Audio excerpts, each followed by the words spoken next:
And there we are. We are live. Oh my goodness. Hello. We've made it. Hi, everyone. Hello, hello. How is everyone today? So I got distracted. I instantly was looking at the chat. Oh, gosh. What a day. What a day. What a day. What a 24 hours it has been. Yeah. This time yesterday, you were all so hopeful. 24 hours later, we broke all your hearts. Oops. Oh, God. Yeah. No, it was so nerve-wracking when that was airing. We kept going like, oh no, this is it. This is that bit. This is that bit. Oh no, it's coming up. Oh, it's almost over. Okay, Oh, so no. yeah, so we're just gonna do a little live stream talking all about Time Crisis Part 3. We're talking about all about the twists, the turns, the spoilers, the heartache. I can see a lot of capital letters in my. I just hit my mic. I'm so sorry. All the caps in the chat. Luke, what was that episode? Yeah, so if you haven't seen Time Crisis, Part 3, get off this live stream. There's no point being on here. We are going to talk about all sorts of spoilers. We were going to do one yesterday, but we decided we'll leave it 24 hours, let it rest, and then we shall unload everything. So yeah, Time Crisis Part 3. That happened. Yeah. You know what? It's weird. It was built up for so long. I feel like since we actually announced the date, it felt like it went really slow. It felt, slow for a while. Yeah, it was like, oh, we still got 3 weeks ago. And then it's just sort of, oh, it's over. Yeah, you know? It's straight away it was bam. Oh, it's the man. 28th. Yeah. Yeah. We have a super chat from Matty. Thank you ever so much for the super chat. They've said, how long have you had the ending planned for? Quite a while. About 5 years. 5 years.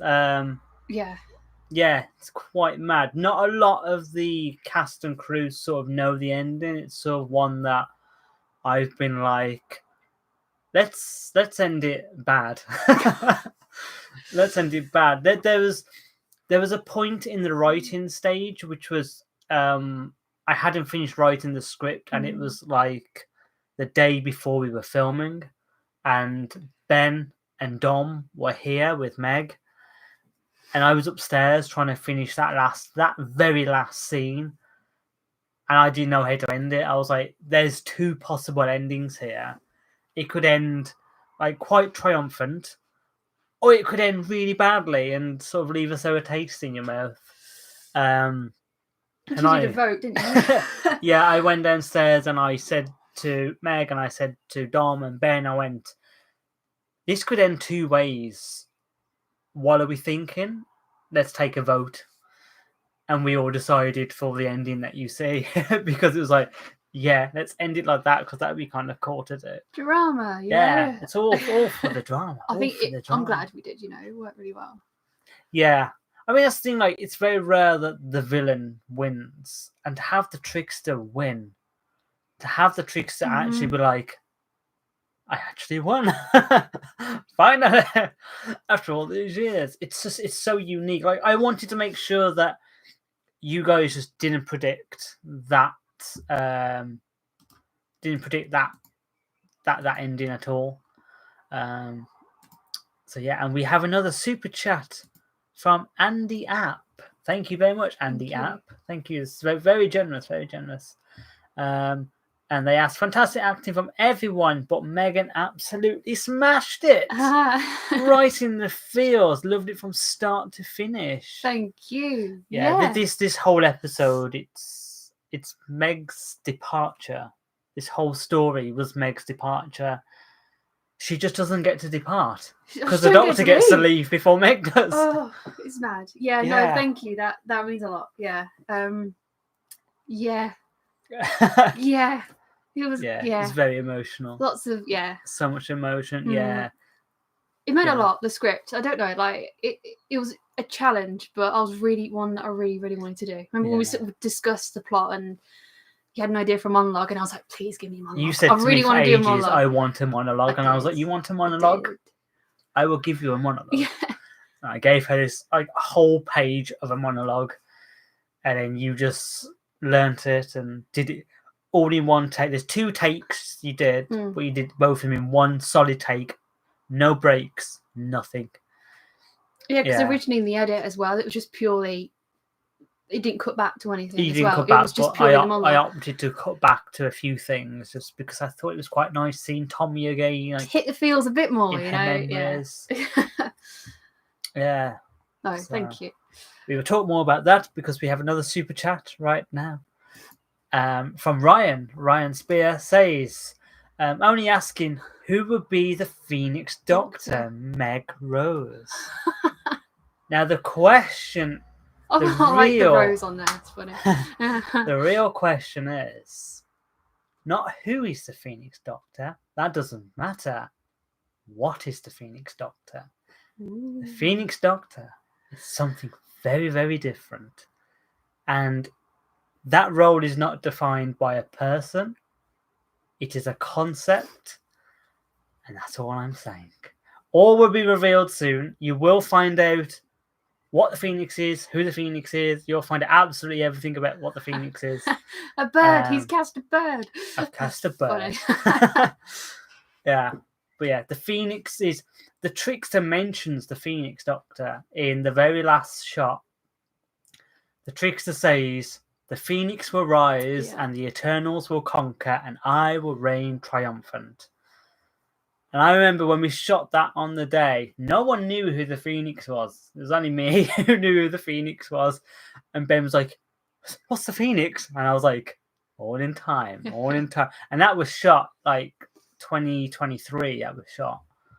Yeah. So mental, so long ago. We've had a few more super chats, so I'm going to try and get through them as quick as I can. Oh my gosh. Karen Delt. Sorry. Karen Delt. Very bad pronunciation. Yeah, so sorry. But thank you so much for the super chat. And they say, I have been watching since the beginning. Wow, long-term fan. And it's been such a pleasure seeing how everyone's talent has grown. Thank you. No, but thank you for tuning in from the start. Like, this has been such like a journey. Like, this is not the end. Like, you know, I couldn't emphasize that enough on all the live streams. Series 5 is not the end. Like, it's leading to something bigger. But yeah, like series 1 to 4, you've got your quintessential Doctor Who. It's fun, it's all adventures, it's all that. Because we had all those series under our belt, we could do a series like series 5 where it was purely about the characters, purely about the emotion, all that sort of important stuff. Like being able to sort of like tell that story with these characters has just been absolute, like it's been great. It's weird because like you literally feel like you're going on the journey with them. Yeah. Even like when you're watching it as well. Like I don't know, like even getting the scripts and going like, oh my god, you're doing what? That's happening. Like when the script's coming through and you're reading it, you're feeling like I'm sitting there going, poor Meg. Like it's just I was like, oh my god. Yeah, it's like a whole journey. It's nice. We have another super chat from Tiny Mantu. Tiny Mantu, thank you so much for the super chat. It's very generous, very generous. They say Tommy Benton, the Phoenix Doctor, confirmed. Imagine that, like Ben doesn't know what the Phoenix Doctor is, and I've cast him as Phoenix Doctor. They're asking him or telling him, so Ben, you're doing this till you're 90. Till you're 90. We have another super chat from Shadow Jedi Knight. I will get to the other comments, so just bear with. Trying to get through the super chats and our wonderful members as well, our YouTube members. So Shadow Jedi Knight. It's such a tongue twister for me. It's the accent. I do apologize.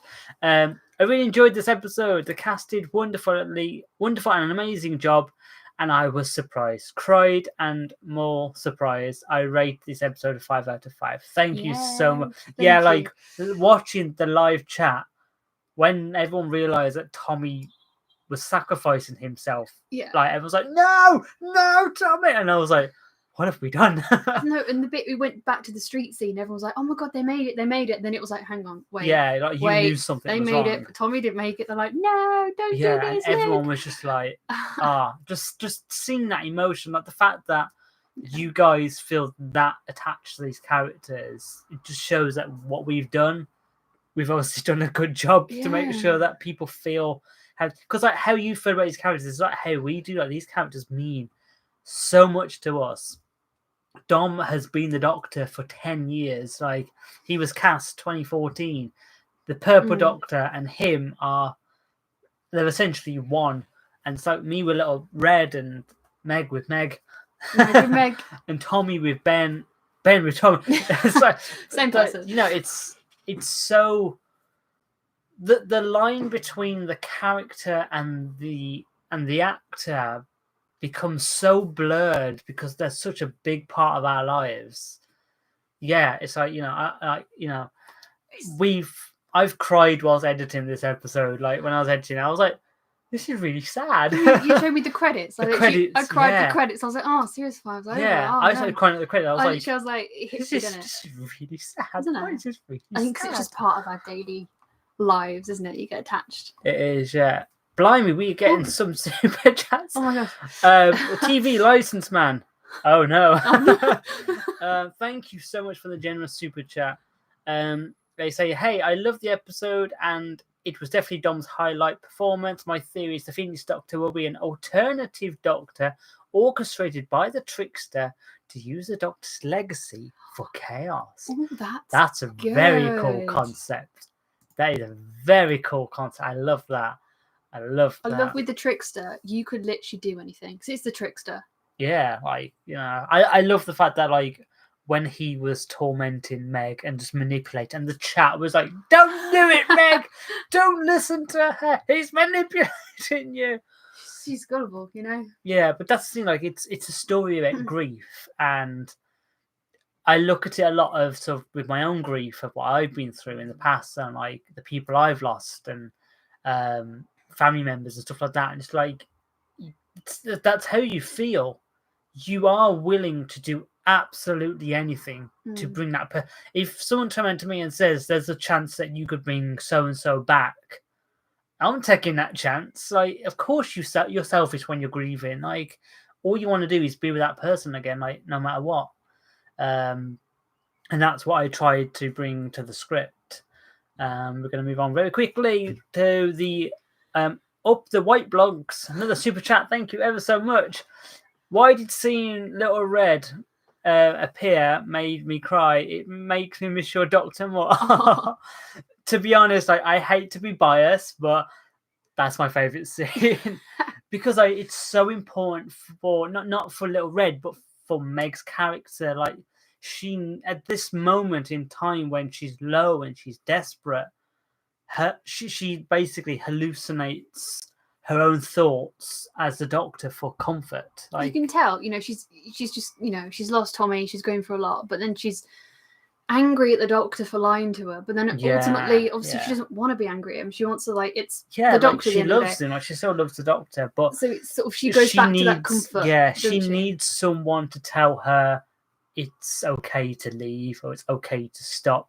Because Megan Williams, like, her entire life is the Doctor. Like, her life is like meeting Tommy was because of the Doctor. All of her friends bringing her mom back was because of the Doctor. Like, her life is just surrounded by this mad world. Who is she when all that's gone? Like, it scares her to think that her life without the Doctor would even be on the cards. So having all that crashing down as well. Yeah, must be. And it was such an important scene. Like, when I wrote that, like, we told no one. It was the one thing that we kept so secret. I remember when we showed Ben had no idea I was in it, and he was watching it. And then when Meg was holding Sonic, Ben was like, "Oh, is she going to snap it? She's going to snap it!" And then she throws it. And then as soon as I caught it, Ben was like, "Wait, what?" Nah, it was like, "Okay, that's good. That's good."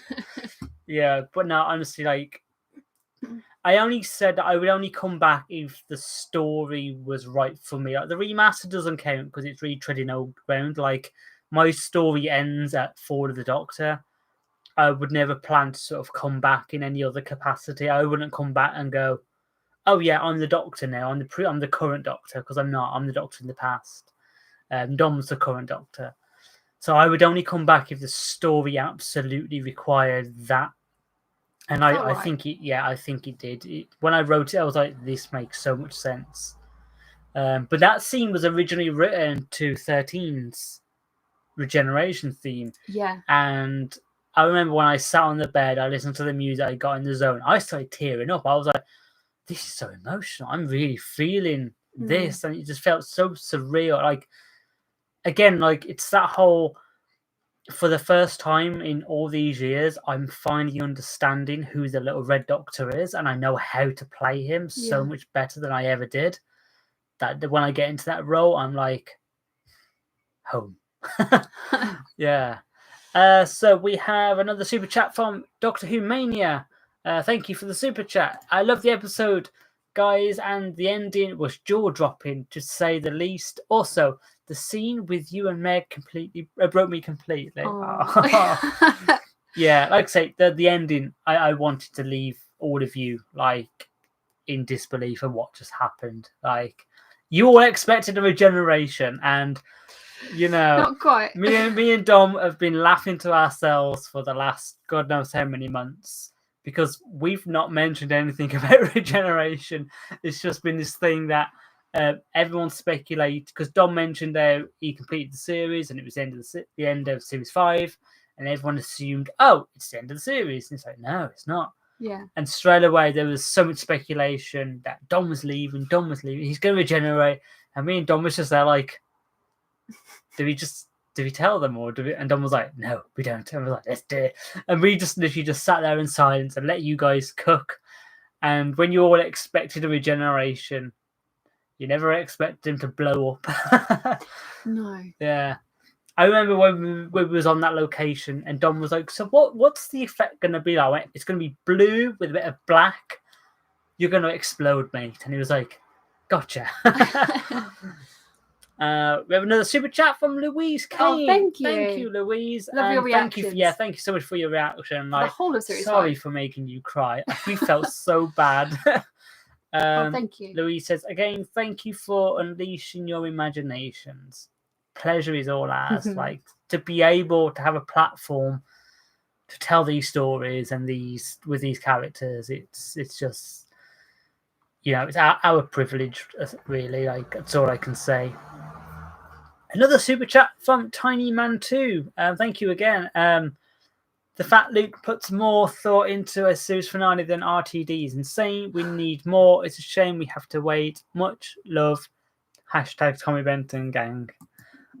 Well, yeah, I know. I just put in what's in my head and what's in my heart. Like, when I'm writing, I'm like, what feels right, what feels wrong, and I'm not going to tell a story that's half-assed. Like, the stories I tell have to be genuine and they have to be true to me as a writer, as a director, and as like a content creator. I need to be telling these stories with my vision, exactly how they need to be. Yeah, and it was a wonderful script. Thank you, darling. Thank you. Yeah, that's the thing. Like, this episode went through so many changes, and like I said, I didn't finish writing the episode up until the day before we were shooting that cliffhanger, and it's because I wanted to make sure I got it so right. Normally, if I have an idea in my head and that's all I can think about, I know for a fact no other idea will ever top it, and that's the story I'm telling. And it's the same with Series 6. When I planned the ending for Series 6, when I wrote those last little scenes, nothing else ever felt so right. I was like, this is how it ends. This is definitely how it ends. Like, nothing makes more sense. This is black and white. Sorry, hit you again. I'm like, it's black and white. This is exactly what story I'm telling, because it's true to me. And this is what happened with the original series with like Dawn of the Doctor to Fall of the Doctor. Like, I knew where that story was going, and I knew nothing would ever change, because that's the story I'm invested in, and that's the story that's in me that I need to tell. But yeah, much love, Tommy. Much love, Tommy. We have another super chat. I promise I will get to everyone else's questions. Bear with. Dr. Diablo, thank you so much for the generous super chat. It's very kind, very, very kind. You did an amazing job. I loved the episode. It couldn't have been better. By the way, could I have your opinion on a doctor called the Devil Doctor? It's the script. It's my script I've written. Sounds interesting. Is it a dark doctor, I wonder? Is it an evil doctor? Devil Doctor. The That's Devil a cool doctor name, actually. Is he going to be wearing red with some horns? Yeah. That'd be cool. That'd be cool. Like, if you kind of dress him sort of like a lace suit or something, like something Lucifer-y, that would be quite like nice. Vampire. So it's called the Devil. Yeah, like vampire vibes. I'm getting like full on Lucifer vibes. Yeah, but thank you for the super chat. Thank you. And we have another super chat from Edward. Thank you, Edward, for the super chat. It's safe to say that you've outdone RTD. What a series. That finale left me in tears, and Meg screaming his monologue was some of the finest acting ever. Thank you. Yes, it's all Meg. It's all Meg. Yes, well, again, like, thank you. thank you so much for like the kind words. Like, I don't go out my way to go like, this has to be better than Russell, because like I say, this was written 5 years ago. We've missed a couple. Have we? Yeah, we my have. goodness, we've missed super chat. We're going to go back. We're going to get them. I just scrolled down. But yeah, thank you so much. And I say, I don't go my way to make my episodes better than Russell. It's just part of the magic. I really want to just sit and break down the whole episode as well. So everything that happened. Yeah, there's a lot in there. There's a lot to unpack. Another super chat. Thank you for Tiny Man 2 for another super chat. Anyone else in the hashtag Trickster gang? We keep Tommy, so I'm all for the Trickster. A few people were saying they were rooting for the Trickster, and I think it's just sort of, it's curious. You want to see what actually is going to happen. Yeah, you want to see the consequences. I mean, that's the thing. Like, you're technically rooting for the movement versions of the Doctor and Meg, because yeah, they've done nothing wrong. Right? They've been ripped out of their timeline and plonked into this timeline, and now they're being erased. Is my camera glitching by any chance, guys? Because this... No, it's fine. Don't do that. No, not that. No. Hello? Right. Hello? Can you hear us? Can anyone hear us? Can you see us?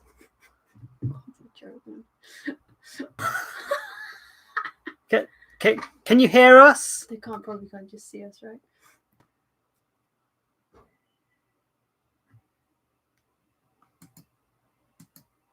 We're back in 1080p. Way. You can hear us, yeah? Everyone can hear us. Yes, everyone can hear us. Okay. Right, so for some reason, for some absurd reason, my USB that connects to my camera, something dodgy is going on with it. I don't know what's happening. But it just went off, but it won't let you put the camera back on. So you'll see there's a little black screen, which is what the camera should be, and it's not. So we've opened the camera in another tab. It's fine. And we've made it yes. back. Anyway. Sorry, guys. So sorry. You see, I'm seeing two. Anyway, it's We're fine. on two screens now.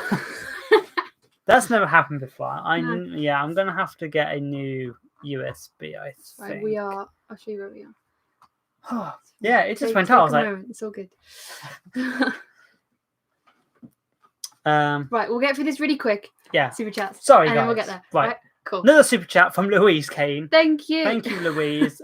When Little Red appeared, I got emotions. I saw, and I'm so sorry for the emotions. Another super chat from Astro.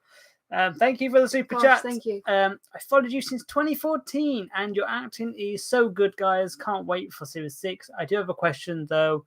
Do you ever have any news for the remastered Series 2? I can't remember seeing any. Something is coming very soon, which will be explaining everything.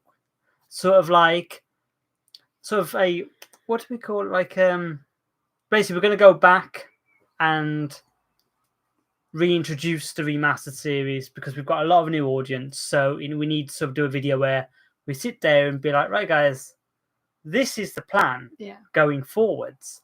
And then we're going to drop a nice juicy trailer. Yeah, it's all planned. We've got it all planned. So series 2, it is coming soon. Watch this space. Yeah. Don't go anywhere. Promise. I promise it's going to be worth it. We have another super chat from Ruben who said, love your work. Just got into drama school. Uni. Heart. Congratulations. Congrats. Thank you. I mean, I wish I knew what I was doing when I left school, but I had no idea what I was doing. And yeah, if I knew what I knew now, I probably would have gone into a different... Look where we are. But yeah, we made it in the end. Right, just another super chat from Louise. Thank you so much for that generous super chat. Every time I watch your videos, I always imagine my character Ella in there traveling with you and beat the bad guys with their own guardian powers. Oh, very good. Guardian powers. Yeah. That gives me like Tardis Meg vibes, you know. Tardis Meg vibes. Remember I had powers. Remember when Meg had powers? Where are they now? Yeah. Oh no, she doesn't have now, does she? And we have another super chat again from Tiny Man 2. The remastered compendium. Hashtag Tommy Benton Army. Hashtag Trickster Brigade. Big up Tommy Benton. Whoop whoop. Tommy Benton. And another super chat from Shadow Jedi Knight. Why the Purple Doctor bi-generated to the Phoenix Doctor? Ooh, a lot of people have said bi-generation. Yeah, but this has been planned long before bi-generation was even a thing or a concept. Like, oh, the squares are still on our faces, but it's fine. Oh, we you can't can see really the squares. change that, but you know, it's all right. It's all good. I don't know if we could actually. Probably not. I don't want to touch it in case I end up breaking it. This is going to bug me now. It's following me. Oh? No. No. That's not right. Let's not do that. Let's not touch anything. It's fine. It's fine. It's fine. You will live with squares on our face. We are now the Square Doctor. Oh, yeah. So there's a lot of messages. An awful lot of messages. Like, yeah, and squares and all, yeah. Should we just say to people, send them again? Otherwise, we're going to be scrolling back, like, really, like... yeah, because... Oh, this is going to take us... a while. Yeah. A while. I don't know. Sorry. This is, yeah. It is what it is. You know, I mean, this is the 5th live stream. It was bound to go wrong somewhere. At some point, it was going to go wrong. It's fine. It's all in the fun of this was it going wrong. You are a shape. We are a shape. Yeah. Oh, my gosh. Do you want to see any questions? These squares are very annoying, actually. Very annoying.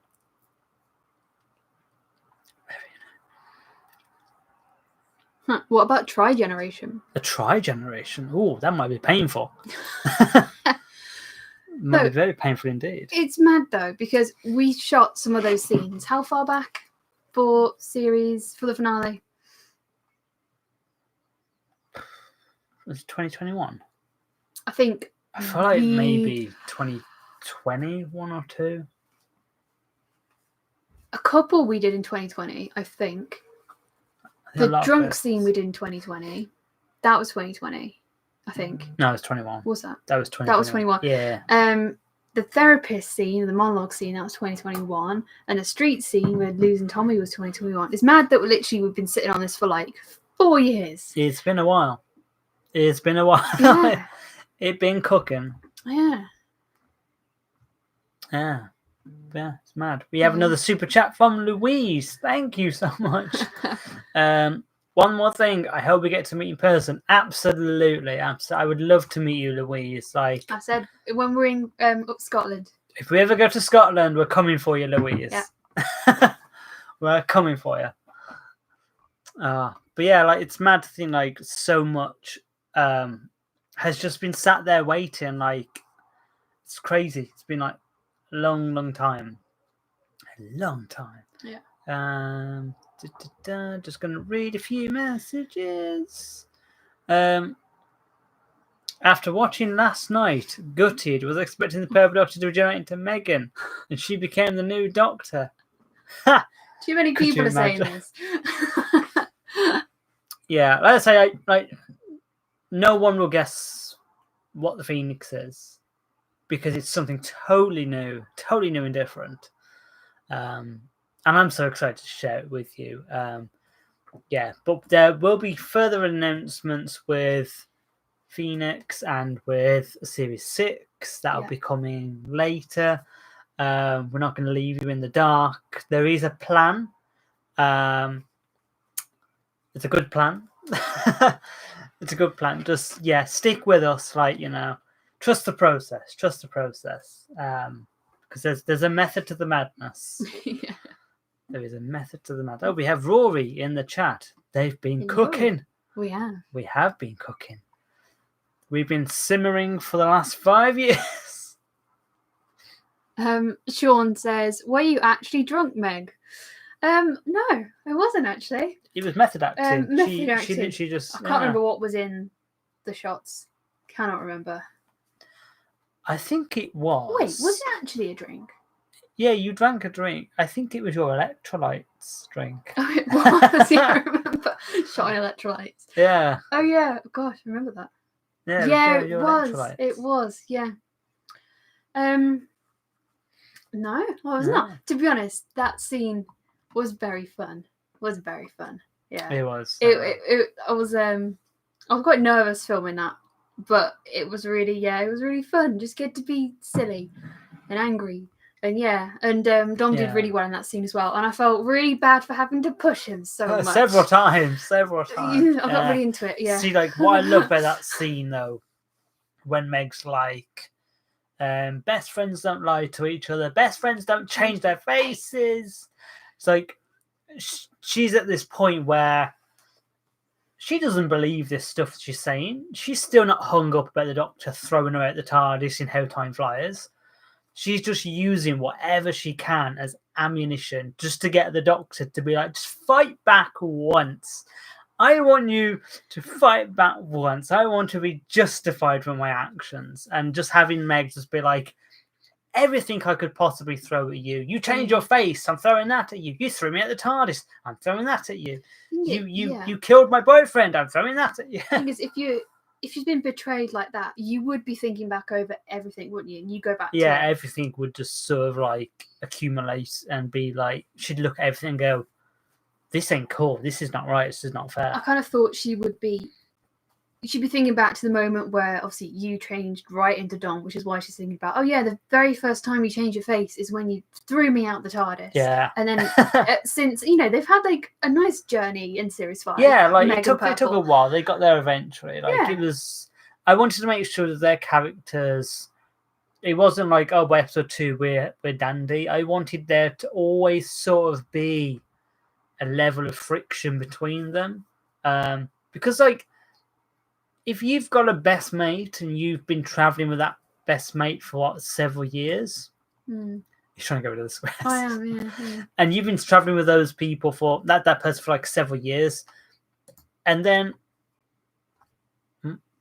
I've got rid of squares. Meg got rid of the squares.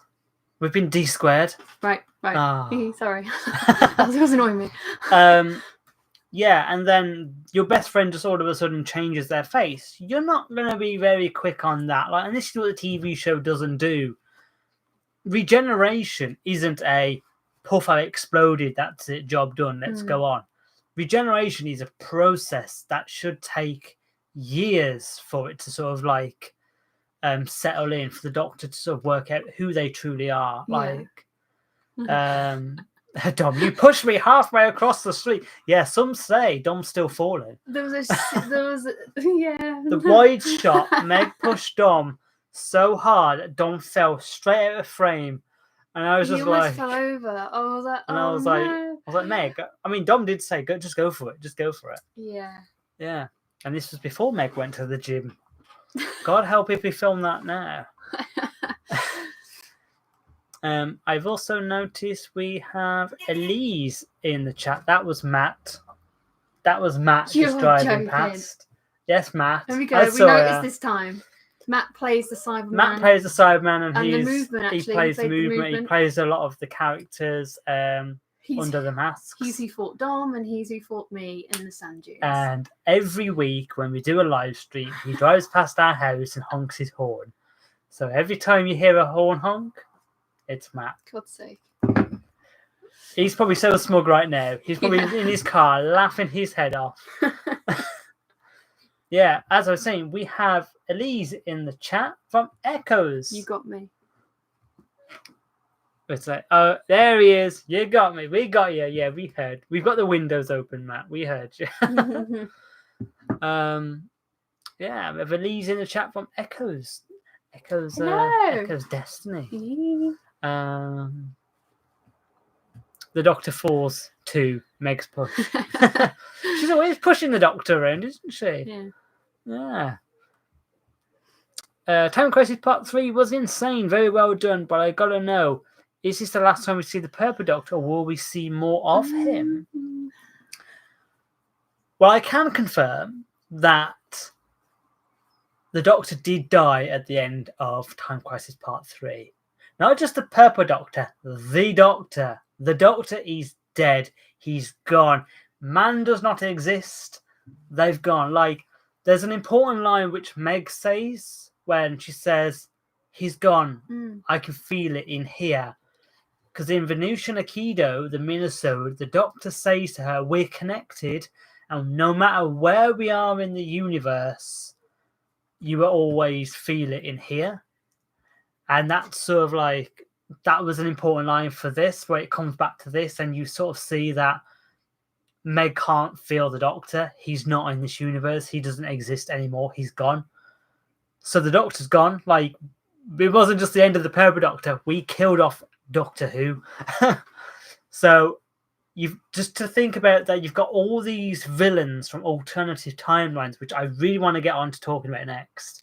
You've got all these villains in this universe, and the Doctor is not there to stop them. So what state is the universe going to be in when the Doctor gets back? Ooh, that's exciting. I think that is a cool concept. Yeah, it is. You're doing things that the show would probably never do, because you can't kill the Doctor off. Shit. R.I.P. the Doctor then. Because the show cannot kill the Doctor off. He's the main character, you know? Yeah. So you're just sort of exploring that. The new boundaries. And it's like, you can do what you want. You decided to do that. You've chose chaos, and that's interesting. Yeah. To explore, I mean, but as for seeing Dom again, there is still a lot more content coming with Dom, because whilst he did explode at the end of Time Crisis Part 3, we do have a lot more content with Dom coming out, filling the gaps of Series 5. We've got audio stuff coming out. We've got Echoes Destiny, the final part where Dom's in that.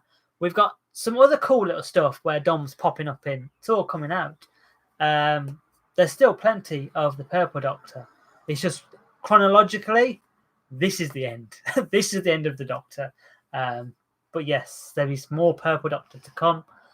To whether he's in Series 6, I can't say anything. I'm not saying anything. But to get on about the villains, because like it is mentioned in the episode, but I just wanted to sort of like just touch on it. Because obviously we see Sutek. Sutek comes back and he looks absolutely glorious in his classic attire, ripped straight from the pyramids of Mars. And the Trickster mentions that from every other timeline, these villains are coming through are versions of the villains that won against the Doctor. So this is an alternative version of Sutek from an alternative timeline where Sutek won against the Fourth Doctor. Sutek killed the Fourth Doctor. He won. He was like, done. He's done. I'm coming after, all the other sirens. I'm going after all them. So that Sutek is Sutek from that timeline. You've got to do him justice. Yeah, I mean, you've got like the Clockwork Droid from a different timeline where the fracture opens up and he falls through. Yeah. You've got Cybermen from a different timeline that won against the Second Doctor with the invasion. So all these villains are villains that have won against a version of the Doctor in an alternative timeline. And what that means for Series 6 is that the Doctor will be going up against villains that he has no idea how to defeat, because how he defeated them last time clearly didn't work in that timeline. So to have these villains come back, like the Valyard's back. Like, the Valyard died at the end of Fall of the Doctor. That character's dead. This version of the Valyard is from another version of a timeline, which overwrites this version in this universe, because, as we've explained, there only can be one person on one timeline, which is why the movement are getting erased. So, yeah, you've got the Valyard that won against the Little Red Doctor and killed him. You've got the Sutek who's won against the Fourth Doctor. You've got all these cool villains which are going to come back in Series 6. How would you defeat that? That's not defeatable. Oh, I know Heather. I know Heather will defeat it. Yeah, yeah. But you know, I know Heather. I just love that, like, the Trickster's built up to be such a huge villain in Series 5, and it's nice to actually make the Trickster super scary. And then you just got one of the biggest villains of all time, like, just rock up, aka Sutek, be like, "Hi guys, I'm here. Let's just kill people." And the trick, it's mad. Yeah, it's and this mad. is the thing. When, like, I wrote Sutek in this script like years and years ago, and then when I saw what happened in Empire of Death, when I saw Sutek came back, I was like, "Oh, we can't do him now because they brought him back. Like, it's too people will think we've copied." And then I saw what they did, and straight away I was on to good old Tardis, and I was like, "Listen here, Tardis. Just give me your Sutek mask for 2 weeks. I'll build the rest of the costume. Give me the mask for 2 weeks, and I will do Sutek justice. I will do my absolute best." Yeah, and I like to think he did more in 30 seconds of a cameo than he did it the entirety of the two-parter, because we never see Sutek physically kill someone, and I was like, I want to see Sutek just blast that green torture energy and just disintegrate someone into a skeleton. And like, that's got to be the most goriest death we've ever done, I think. And to have like this skeleton just collapse to the ground, I was like, yes, this is it. It's brutal. It is. Yeah. But yeah, I was so happy to bring Sutek back and to make him like that. Yeah, it was so weird when we saw him. Like, the first time I finished that costume, I think I've spoken about this before, but he was in my workshop on a mannequin, and I turned around and looked, and I went, "That's bloody Sutek." I was so impressed with myself, because I was like, because the thing is, with these villain costumes, there's always a chance that they're never going to look as good as they did on screen. But I looked and I went, "Actually looks like Sutek." I'm actually quite surprised. He looked great. Yeah, it literally looked great. It looks so good. So good. We have another super chat from Shadow Jedi Knight. Thank you so much again for the super chat. I like how Time Crisis Part 2 to 3 was like What If and Spider-Man No Way Home a little bit, with a bit of Star Wars reference. Interesting. Yeah, Part 2 with the whole alternative. That was fun, getting sort of play. I mean, like, versions. You can always sort of find similarities in like anything that you do and write. Like, nothing's totally original. For sure, like, when I write my stuff, I don't go, "Oh, I'll take this from No Way Home," or like, I never sort of like deliberately take bits. It's more of a case, it's just a happy accident that this sort of looks like this and that looks like that. Yeah. But like I say, you could say that about literally anything, like everything in the world right now. You can go, "Oh, well, that's a bit similar to that." But yeah, you get inspiration from somewhere though, and there's always coincidence. I don't know. Yeah, like I say, I get. It's been a running thing now where like we'll have stuff planned and then the TV show does it first, and then we're like, time. "Oh, come on." Yeah. A lot of people are mentioning Handles. Handles, yeah. What was he meant? Was it? No, wasn't Handles. Was it meant to be Handles? No. I didn't even click onto that, and we literally filmed. So I was like, I kicked it in the scene because the same Cyberman head that I kicked was meant to be the one that I used to clobber. Yeah, Movement Meg kicked the head, which was in the right place for Meg to use to clobber the other movement. Out well, didn't it? Well, not for the Movement Meg. One, for me, yeah. No, it's not because it's the Cybersman heads, not the Nightmare in Silver. Okay. My theory behind all this is that because they're in the void, at the end of Series 2 of Doomsday, the Genesis Arc, the Cybermen, and the Daleks, they all get sucked into the void. And this is when we were filming it, and when I was writing the script, I was like, the Genesis Arc has to be in the background because continuity, it got sucked into the void. Cybermen should be there, they got sucked into the void. So that's why we added like the Genesis Arc and why we had Cyberman head, because it was like those bits should be in the void for continuity. It's Handel's grandfather. Yes, I'm going with that. It's Yeah. Handel's grandfather. Oh, can we talk about the sand dunes? Filming on the sand dunes. They were horrible. We filmed a lot for Time Crisis on those sand dunes. I know. It was fun, you know. It was fun for the first 5 minutes. It trying to how hard it was to actually run on sand. Yeah, it's impossible to run on sand. You can't run. Like trying to run with the cameras. Like it's like, do you know when you have a dream where you're trying to run and you're not going anywhere? It's literally like that. Like you throw so much energy into running, you don't get that far. It's really annoying. But yeah, it was a little playground. I remember you know, when me and Dom were filming, like we were only there for like a little bit, and me and Dom literally turned to each other and said, Anakin was right. And to everyone who slaughtered Attack of the Clones for saying that Anakin said, oh, it was a cringy line, but I hate sand. No, take it all back. Attack of the Clones was an accurate representation of sand. That sand got everywhere. I hate sand. It gets everywhere. It got inside the lens, and like you turn the lens and it would crunch with the sand. tripod still crunches, isn't it? Yeah, the tripod still has sand in it. We were finding sand like in our pockets, like a year or two down the line. Like my DW2012 hoodie, I fetched it and I went, I've still got sand in my hoodie. This has been washed several times. To be fair, I did offer to... And in my shoes as well. Like you'd like take your shoe off and you'd go like that and just sand would pour out. I was going to say, and then you take the insole out of your shoe, the Converse. I was going to say, I don't know why they're called sand shoes. It makes no. That's why they're called sand shoes. Because Converse. there's sand in them. Because there's always sand in the shoe. I was going to say, I can't really complain about it because I did offer to just throw myself down a hill. Yeah, but when we were doing the bit when Meg gets choked by Movement Meg, that was horrible. We were in like some sort of wind pocket. Yeah, and like there was like a wind sandstorm, and just you couldn't see. Like you were like this. I had to lie on the ground. There's just this sand going across my eyes. Yeah, and we had to get the shot because like we were limited on time, limited on sunlight, and it was like, we've got to do it, and I was like, I'm half blind. We filmed that quick, didn't we? It was horrible, absolutely horrible. We've had some more super chats. Can I try and pronounce that? Can you pronounce that? I'm very sorry.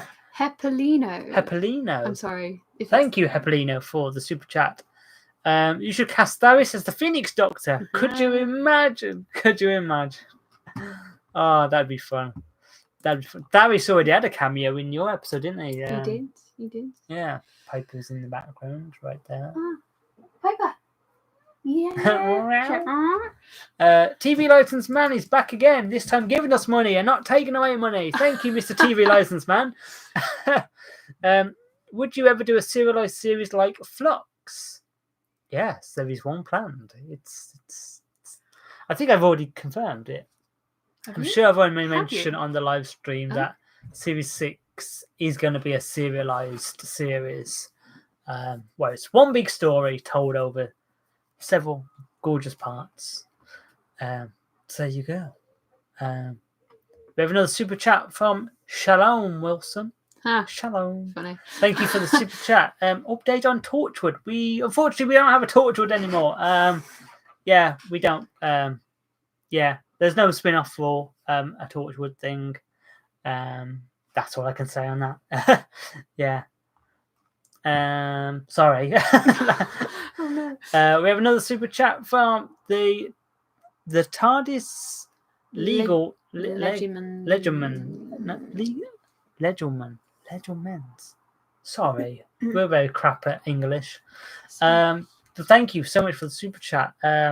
So I thought that the Varyard was established by you to be an alternate Doctor. How can he exist for so long then? So basically, the concept behind the Valeyard is that he is a dark version of the Doctor from an alternative universe, and this is the Valeyard from an alternative timeline. So the multiverse is space, and alternative timelines are like time.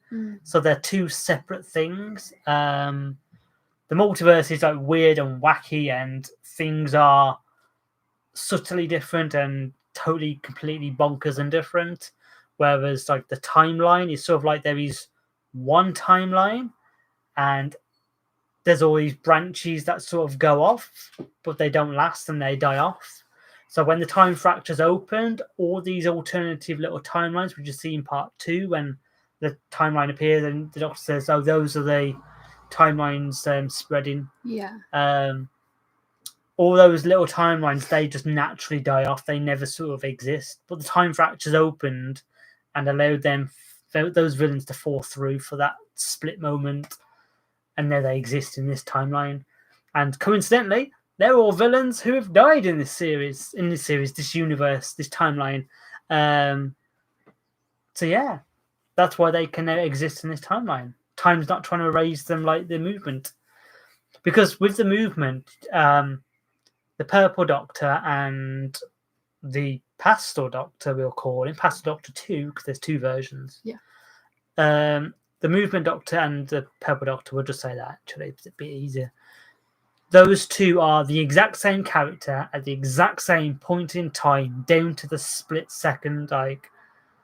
So it's like, oh wow, those shouldn't exist on one timeline. And Time's like, that's wrong. It's like the sort of analogy I kind of come up with was, imagine you've got like a folder with files, and you've got a file saved the Doctor, and you try and make a new file called the Doctor. Your computer pops up and says, you can't call 2 things the exact same thing. These 2 files can't exist. You've got to overwrite one. That's a good explanation. Thank you. So that's the way I sort of always saw it, which is why people get erased from time, because they're getting overwritten. It's why when they go back in time and they alter stuff, their memories get overwritten, because that file's been updating to sort of become a new version of that file. But yeah, there we are. We got a couple super chats. Thank you very much. We have Shalom Wilson. Shalom. I love Friday Night Dinner. New TARDIS tour when it's ready. Absolutely. A few people have asked about the TARDIS actually. Yes. So we should talk about that. I have been building the current TARDIS. I've been out there today, slaving away in the heat. I've got an awful tan line right there. Don't. Look at that. Awful tan line. I've got it on my neck as well. Yeah. I've been sunburnt, but yeah, new TARDIS is going great. It's going great. Like, the main structure is pretty much there. I'm just putting up the final bits of the walls, and then the roof's got to go on, and then we get to the good stuff, the inside bits. So, but yeah, it's going up so quick, isn't it? Like, question. Go on. How do you feel about finally getting a TARDIS at your house, our house? It's so nice to You've finally missed it, have it. yeah. I've missed my TARDIS. Yeah. I miss her being so far away.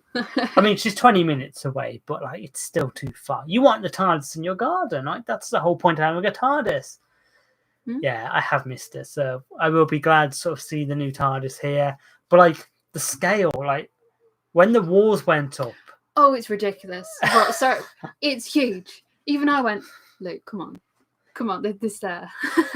It's gonna be cool though. It's gonna be cool. But I was like, wow, this is quite big. Yeah, because like, we've had the concrete base for a while now. It's like been like nearly a year since that's been done. Actually, about a year. Yeah, a year. Yeah, so that's been done for a long, long time, and I think you kind of get used to the size. And then when the walls started going up, you sort of started to see the room taking shape and the scale of it and like the perspective. And it's like, whoa, this is so much bigger than what I thought. But yeah, it's all going together perfectly. Like, touch wood, like it's been great. It's been absolutely great. I was like, wow, this is all working out fine. The plans are exact. I don't know how I've done it. Steph said, "Are we getting a Tardis homecoming party?" Steph plays a therapist, by the way. Yeah, I TARDIS said to you. homecoming party. I said to you when it's built. I was like, "Yeah, we're having a party." We're having a party in the TARDIS. It'd be You big enough to you fit don't everyone get a choice in that. It's happening. Super chats. More Right. super chats. Muazzo9, I'm so sorry. How will the Doctor get out of this one? How will the Doctor get out of this one? I know how the Doctor gets out of this one. Mm. I know how they get out. I know what's next. Yeah. We shall see. I mean, one shall thing see. we should make very clear is Phoenix has been cast, and they are very excellent. And I can't wait to film with them. It's going to be great. It's going to be so much fun. Yeah. That's what I'm saying. Yeah. You'll see. Samuel West, thank you for the super chat. Thank you, Sam. Thank Poor you. Purple Doctor. One if has indeed regenerated. One of the most depressing ends to an incarnation alongside Ace. I mean, you know, a lot of stuff happened. It wasn't all good stuff, was it? But, hey. Yeah, but that's the thing. Like, you know, it's fun to make a Doctor with like imperfections, like a Doctor that's struggling, a Doctor that has more character behind it. Like, you just don't want the Doctor showing up being like, I'm totally amazing and I know exactly what I'm doing. So you want the Doctor to have flaws to them. It's a much more interesting dynamic. Yeah. Dynamic works. Isn't it? Time Whiz. Another super chat. Thank you, Time Whiz. Hi, Meg and Luke. Hi. Loved the episode. Seeing the Daleks back saying, "We have returned," never felt more satisfying because it feels so long since the real show had. Yeah. I mean, like, for us as well, like the Daleks last appeared in Fall of the Doctor. That was 2018. They've been off screen for a long time. And the Daleks in our universe, they're dead. Like, Omega wiped them all out in Fall of the Doctor. So that's what made me think. I was like, how would I ever bring back the Daleks? Like, you could always do the whole, one ship survives. It's been done. It's boring. Let's move on. Yeah. To now do, like, a cool version of, imagine if we bring back Daleks from an alternative timeline that have killed the Doctor. That's an interesting story. Imagine the Doctor going up against Daleks, being like, I have no idea how to defeat you because I died to you guys in your timeline. So the Daleks are back. Yeah, it was always fun to have them being like, you know, we have returned. Like, they were voiced by our wonderful and super talented Rory Stark, the Dalek director, in the chat. Shout out to Rory. Rory's come on board and he's providing us his glorious vocals and talents of screaming down a microphone and being an angry little squid. And he does it so well. Like, yeah, Rory, again, he had no idea the capacity of the Daleks in this story. He was like, how are the Daleks in this? And I was like, I'm not telling you a thing. Yeah. I was like, it's fun to sort of just keep some things like ambiguous, like even for the team, because it's just fun. It's so much fun. Yeah, the majority of people, like with the Phoenix Doctor, like we've had that planned for so long, and like so many people. I mean, I say something. There's a small amount of people that know. Only the people who need to know. So, yeah, we didn't tell everyone. But yeah, moving on. We have some more super chats. Oh my goodness! Super chat from Adrian. Thank you, Adrian, for the super chat. Very kind, very kind. Do you think you'll need any help with VFX on either Series 2 or the Remastered? I've always wanted to be involved with a fan series. I will certainly keep you in mind. Yeah, I mean, I do all the VFX myself. It's a burden that I've took on. I think like the beauty about being my own VFX artist and filming it, I can film it in mind with the thought of, I'm doing the VFX, so I need to make sure I get clean slates. I need to make sure the lighting matches. If I can try and light the actor the way that I know the VFX shot's going to be, it ties in seamless, which is why like our VFX at the minute, like I'm so proud of them, like with what we've done.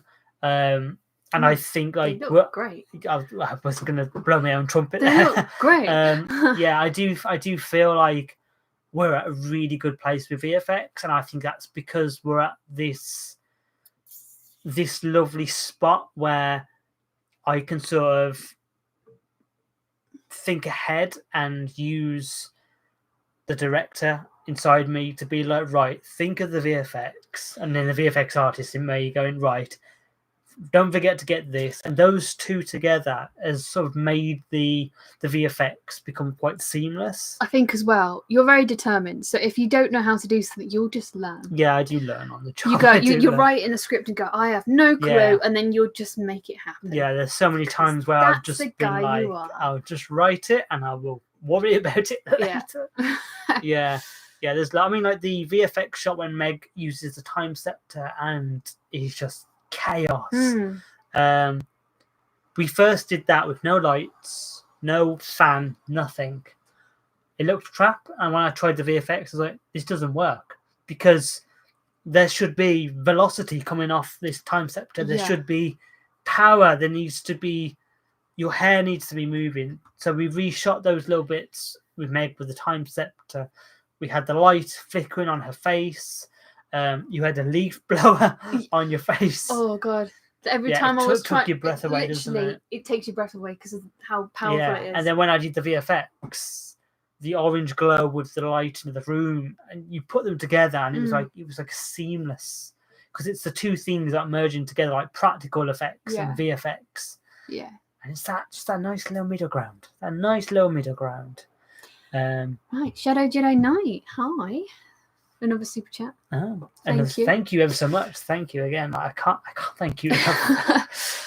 In an alternative timeline, what if Meg is another Time Lord, but she uses the Chameleon Arch to hide herself from the Doctor to help or kill him? Kill him? She's out for revenge. Interesting. You know, I love all these theories that are coming through. Yeah, theories are great. Yeah, we love theories. Right, we have a few more super chats. We have a few more. Thank you guys so much for the super chats. Like, this is genuinely going to help us fund the next chapters that we're telling. So, I honestly appreciate it so much. Like, every penny that you guys give us with the Patreon, whether it's super chats, it all goes straight back into the series, which means we can do bigger, bolder things. We can have bigger casts. We can have wackier locations and the coolest of costumes.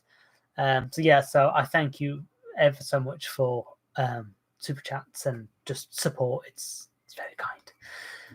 Another super chat from Up the White Blogs. So the Purple Doctor is only staying for 2 series. Well, again, I haven't confirmed that Dom's in series 6, but we will find out. Like I said, it's all planned. Right. Hepolino, you said my name right. Don't worry. Just wondering, what theme did you use for Fall of the Doctor's credits? Love your work. Always so great to watch. I can't remember what theme I used. I can't remember it now. I know I can hear it in my head. It's dun dun dun dun dun dun dun dun dun dun. Oh yeah. No. Yeah. Was it something you found? Or... I think Dan found it at the time. Okay. I can't remember. I can't understand. I'm so sorry. I can't remember what it was. I think it was someone on YouTube did it. I can't remember. But it's been a minute or two since I've worked on that. So sorry in advance. But I just hit my USB. I shouldn't touch my USB. This camera can't disconnect. We have another super chat from Dan Kenworthy. Got to ask, as it's eating me, is series 6 the end? Yes. I mean, we have already confirmed before. Yes, series 6 will be the final series we do on the series. There's reasons for Series 6, which we're going to go into in another video once we've explained everything. There's reasons. Yeah, and we will tell you. We will tell you when it's right to tell you. It's not right yet because we're still in Series 5. We're enjoying the last tide of Series 5, and it's finally over. It's finally at an end, and yeah, it's quite nice to achieve. To have achieved that after so long. Yeah. But yeah, so Series 6 will be the swan song, the departure of DW 2012. And the ending is so beautiful, I cannot even I would love to sit here and tell you guys the ending, but it brings tears to my teasing, eyes. don't you? I love teasing. Yeah. There's no point in being alive if I can't tease. Bit of a Dan Lewis right there. What's the point in being alive? Go on, you said that last time. Oh, Muazo. Mauzo. Why are you telling me to pronounce it? Yeah, I thought if you get it right, then I can just sort of sail after that. Yeah. Thank you for the super chat. And they say, I'm calling it. You're going to pull a 14. The one thing I will absolutely confirm, and this isn't me being doing the werewolf, doing the Andrew Garfield. Little Red is not the Phoenix Doctor. I'm not playing the Phoenix Doctor. I will be directing Series 6. I cannot be in front and behind the camera.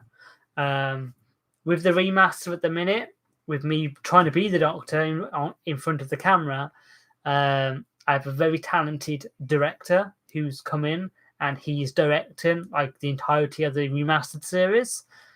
I'm going to announce who it is in due course, because it's so cool. It's so great. His work's just phenomenal.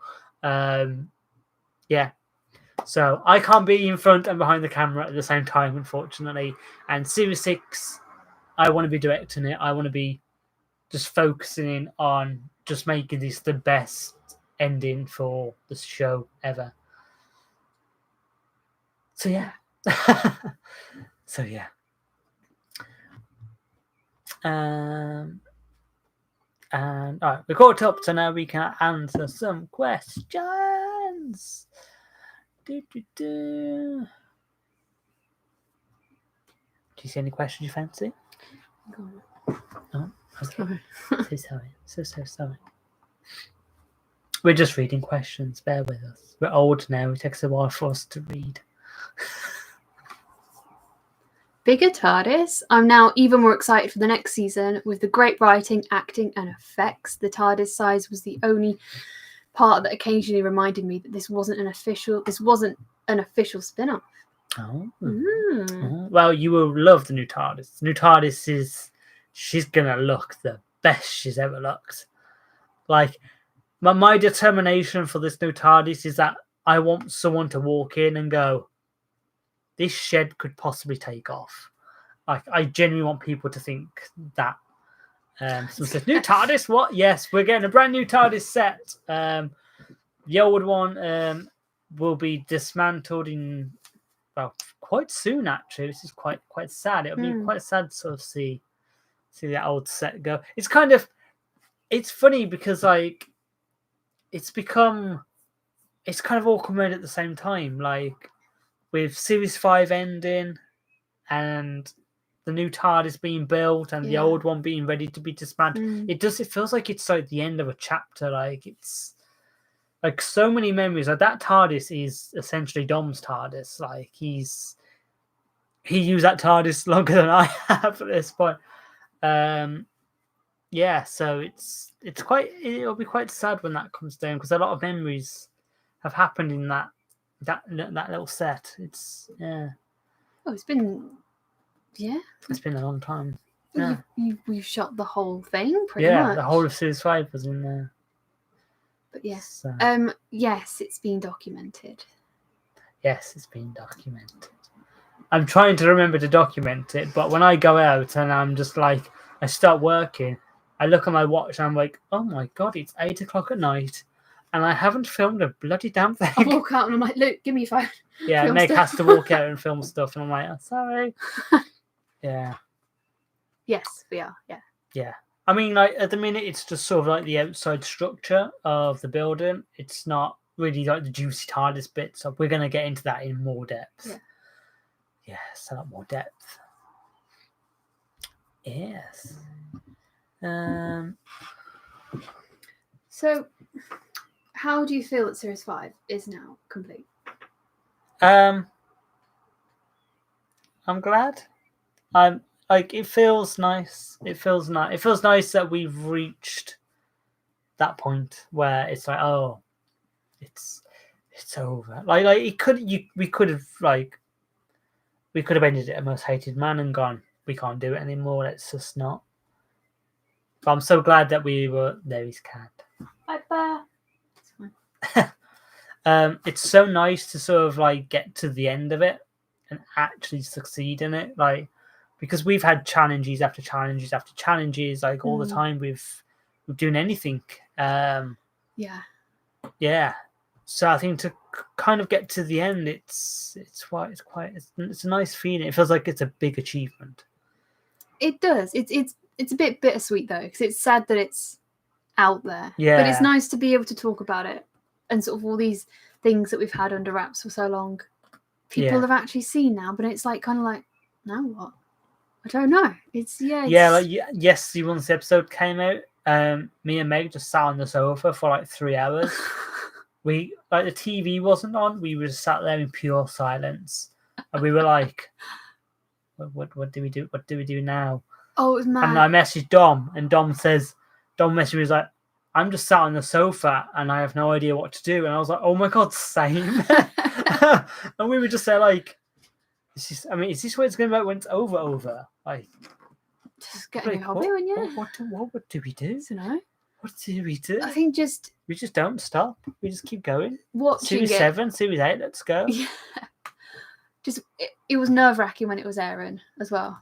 I don't know when it was. Yeah, like when my part come up, I was like, oh, it's nearly my part. Oh my god.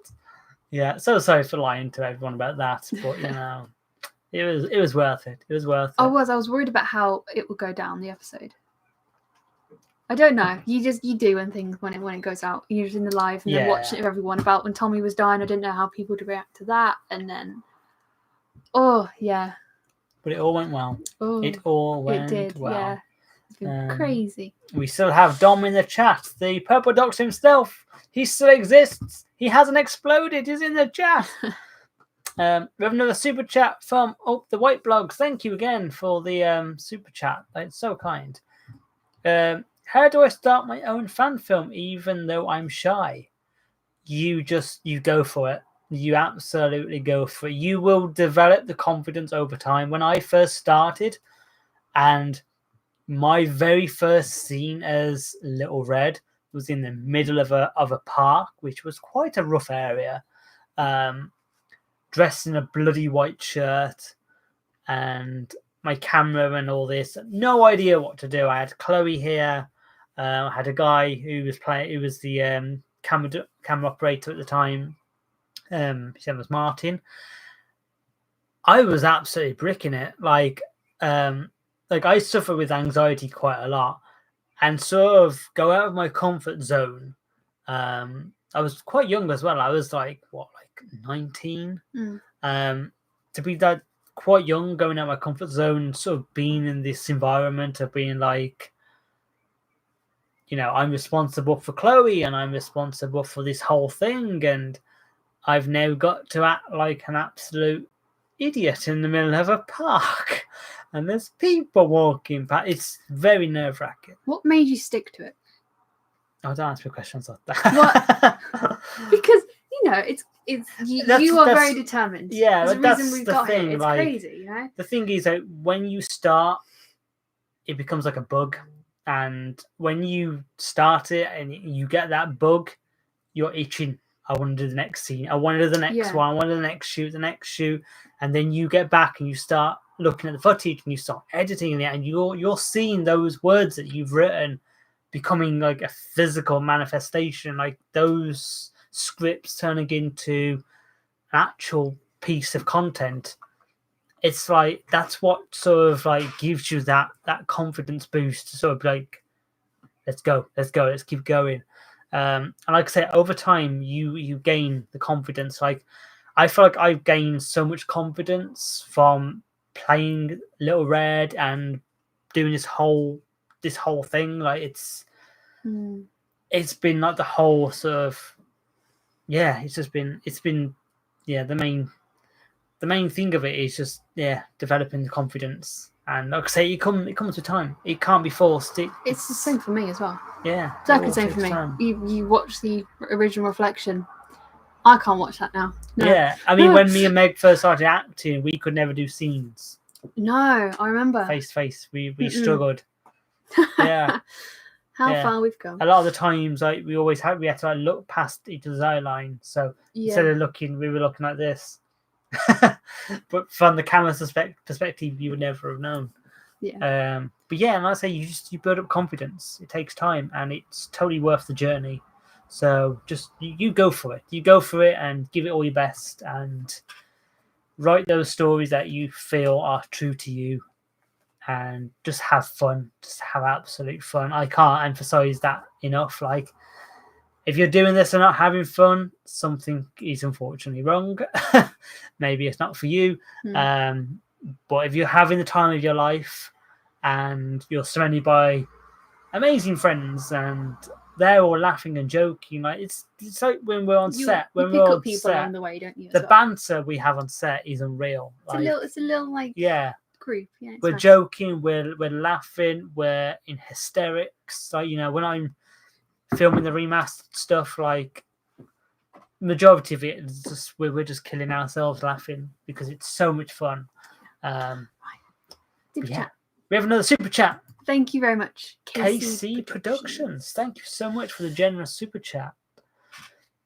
They've said, you guys should be absolutely proud of yourselves. Didn't butcher Sutek, so already top tier. Only kidding, superb story. I look forward to the remastered and Series 6. Thank you. Thank you ever so much. Yes, I was never going to butcher Sutek. Like I said this to you yesterday, like, when you're bringing back these villains, they shouldn't be changing. Like, that's how they look. Like, you can't just in a few years' time go, oh, we're going to redesign the human race because they should be different now. Like, you don't. Like, Sutek looks like Sutek. Omega looks like Omega. The Daleks look like the Daleks. They shouldn't be changing drastic. Fair enough, okay? Like, the Daleks can have a lick of paint. The Cybermen can be sort of upgraded technology. That makes sense. Sutek should not be changing his physical appearance. Only Time Lords can change their physical appearance. Sutek should not be like, I'll forget all this. I'm going to become a dog because, get with the times and all. It shouldn't be. No, he would. Sutek looks like Sutek. Yeah. And it's the same with Omega. And it's the same with the Sontarans. Like, It's what people want. Yeah. It's what I mean. Like the Silurians should look like the Silurians. They shouldn't be changing. And if they do change, it should be so subtle from like a natural evolution point of view. You're bringing Sutek back after so long. You ain't going to want to just if you're going to redesign him, there's no point telling a story about Sutek. You might as well make, I don't know, the Butcher. Right. Yeah. There's a few people discussing. A few people discussing what they're discussing, Megan. Regarding Meg's grief, right? Ooh. So hang on, where was it? She lost it. It's gone. Hero time. But Meg was dumb though, and even to believe the trickster, I wanted her to bring back Tommy and just destroy the Earth. She was grieving. You really think rationally when grieving? She was. I agree. No, I think it's important we talk about this because this is the whole concept that you wanted to explore in the episode. Yes, all about Meg's grief. I mean, she is kind of susceptible, as you know, regarding like everything that's happened throughout Series 5. But then also, if you think about how she was in that moment and everything that happened to her. Just going to move the microphone. Oh, it's fine. No, I don't know. You think about sort of everything you decided to do with the character of her being like her whole world was kind of crashed. That the Doctor has betrayed her. She's lost Yeah, Tommy. she's in like lost this little Tommy, she's- dilemma, and that's you wanted to explore her going through the motions and sort of going through the stages of like grief, essentially. 5 stages of grief. Yeah, sort of like denial, going he's not dead, and sort of like acting out not in a very healthy way to try and cope. You see her sort of like in the funeral scene with like meeting Tommy's mom for the first time, which is like a very horrible way to meet a big someone. moment, and it's not, because And you're meeting him at a funeral. It's horrible, you know. And then I think like she sees the Brig as like some sort of father figure as well, and like to like the Brig sort of being there for her, and then how she is at the funeral, and then obviously she'll just be left by herself to deal with it all. And the drunk scene was, you know, fun to do, and also it was nice to incorporate stuff as well, so she kind of felt a bit closer to Tommy. This is what I kind of get from it anyway. So like, you know how like in the date episode they went like they had cocktails, they were drinking, so of course Meg turns to drink. She's in like a club place which has like arcade machines on, which Tommy is very much a gamer, you know. So all these little things that You've like really thought about this. yeah, it's worked out well. So all these little things is like it's you know, yeah. But anyway, you can yeah, no, like yeah, the Meg's grief is pretty much that story, isn't it? It's if you lost someone, how far would you actually go to bring that person back? I mean, for us in the real world, you can't wave a magic wand and bring someone back. But if that opportunity was given to you, you're absolutely taking that opportunity. Like if you had the chance to bring back someone who you love and you miss and you want to see again, you're going to be selfish. Meg's human. We're all human. You would do those. You would take those steps. Yeah, I know. It's a true testimony to grief. Like you lose someone, and then you have the funeral when everyone's around you, and everyone's like, "Oh, I'm so sorry for your loss. Like, we're here. I'm here for you. we'll keep in touch. All this. And then after the funeral's gone, that's it. You're on your own. Like you're left with your own thoughts. Yeah, and that's just it's pretty much how it plays out. Like Meg turns to drink because it is sort of like it's something to just suppress what she's feeling. Like she would rather not be in a right state of mind, because the right state of mind is not a healthy place for her. She would rather be just trying to forget about it and be like trying to be happy and stuff. And yeah, it's basically, it's like she's putting a plaster on a gaping wound, and it's not enough. She needs to deal with her grief with time. Yeah. Ultimately, obviously, she made a silly decision. Obviously, trusting the trickster. But then again, the trickster knew what he was doing. Oh yeah. Like, and imagine how guilty she feels, and also how much you see how the Doctor cares for her right to the end for doing what he did. Yeah. And everything like that. It's like we find crazy. out the trickster was the one who saved the movement from the time purge, we will call it that. When the movement's timeline collapses, and they're in that white space, and then explosion, and you can see the visuals of the Series 5 timeline, and you can hear the visuals at the very end. You hear the trickster go, "Doctor," because the trickster is the one who saves the movement, because he knows by saving the movement, all this will play it exactly how it should. It's mad, he won. You know, and the trickster obviously plants the idea about the time scepter. He's like, well, the Doctor's got the time scepter because I was going to explain about the time scepter thing, but they're the two time scepters. Yeah. We'll leave that. It confused me. We'll leave that. It confused Meg, so that was why it was dropped at the episode. Basically, she used the scepter. Meg uses the time scepter. Yeah. That was it, really. But yeah, so like the trickster knew that if Meg uses the time scepter, that this would all happen.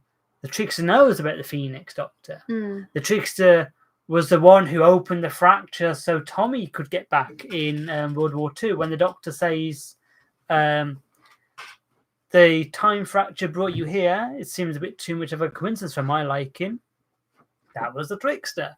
You see that the trickster who played the magician was also the producer in summer of '82. It was that same guy. He was obviously encouraging Jonathan to write these scripts on behalf of the movement, so it's all tied in, and like he's been planning from the start, that trickster. But we shall move on. Just read that. Oh yes, Sean, Mr. Patreon guy. I did drop a message a while back saying that we need to arrange the video call because obviously you're a dynamic Patreon. I will be in touch and we will arrange it soon, a video call, myself and you, and it will be great. It will be absolutely grand. It's via the Patreon messages, just to let you know. Yeah, on the Patreon messages, yeah. So, yeah. Just in case. It doesn't, yeah, okay. Yeah. I've just got a little bit of something in my eye. I think it might be an eyelash. Oh, gosh. Super chats. Super chats! Oh my god! Oh my god! Okay. Shadow Jedi Knight. Thank you. So I have thought about this and just hear this what if the Little Red Doctor never regenerated in the TARDIS. Interesting. I mean, it'd be interesting to do a regeneration outside the TARDIS. It'd be quite cool. I always had an idea in my head that my Doctor would, when I first was writing for the Doctor, I liked the idea of the Doctor trying to get back to the TARDIS, and he bursts out, regenerates, and he stops, holds it, he stumbles a bit more, he can't hold it, then he bursts out, and to have him walk whilst regenerating, I thought that'd be kind of cool. Yeah, he's walking as he's physically changing, and by the time he gets to the TARDIS, the door opens, the new Doctor falls into the TARDIS. I was like, that'd be a cool sort of thing. Cool, yeah. Yeah, probably not going to use that. So. Just quickly, how do you get all those people for the funeral scene? They were just friends and family. Luke was not present. My friend Harry, yes. People thought was Luke. He's not. Yeah, not. No, Harry actually played 409 in Planet of the Cybermen. And he also played Zardox in Fall of the Doctor, the body double. Yeah. But yeah, they were just family and friends. That was a really morbid day, wasn't it? Very morbid. Yeah. Like Ben messaged us and was like, I really want to attend my own funeral. Can I come? And I was like, no, Ben, you can't come to your own funeral. Yeah. And like, everyone was turning up and it was like, this is weird. It's a bit eerie. Why are we filming a funeral scene? Because everyone was wearing black and everyone had like drinks and stuff like that. Yeah. And it was like, yeah. I mean, it's not a proper funeral because obviously there's no body. It's sort of like a memorial service for Tommy. Also, when Tommy was resurrected, imagine just Meg and Tommy just going back home going, you know this guy we had a funeral for the past week? Yeah, he's back alive. Hi, Nessa. Hi, Mum. Yeah, I think Tommy's mum must have died of a heart attack. I kind of want to see those scenes, you know. Imagine that. Yeah, oh dear. Oh dear. Okay, super chat. Thank you, Shadow Jedi Knight. Thank you again so much for the generous super chat. This is carries on, I think, from the other one, but he regenerates somewhere peaceful, like the 13th Doctor. Oh, that would be nice. Yes, I would like to regenerate somewhere nice, top of Clent.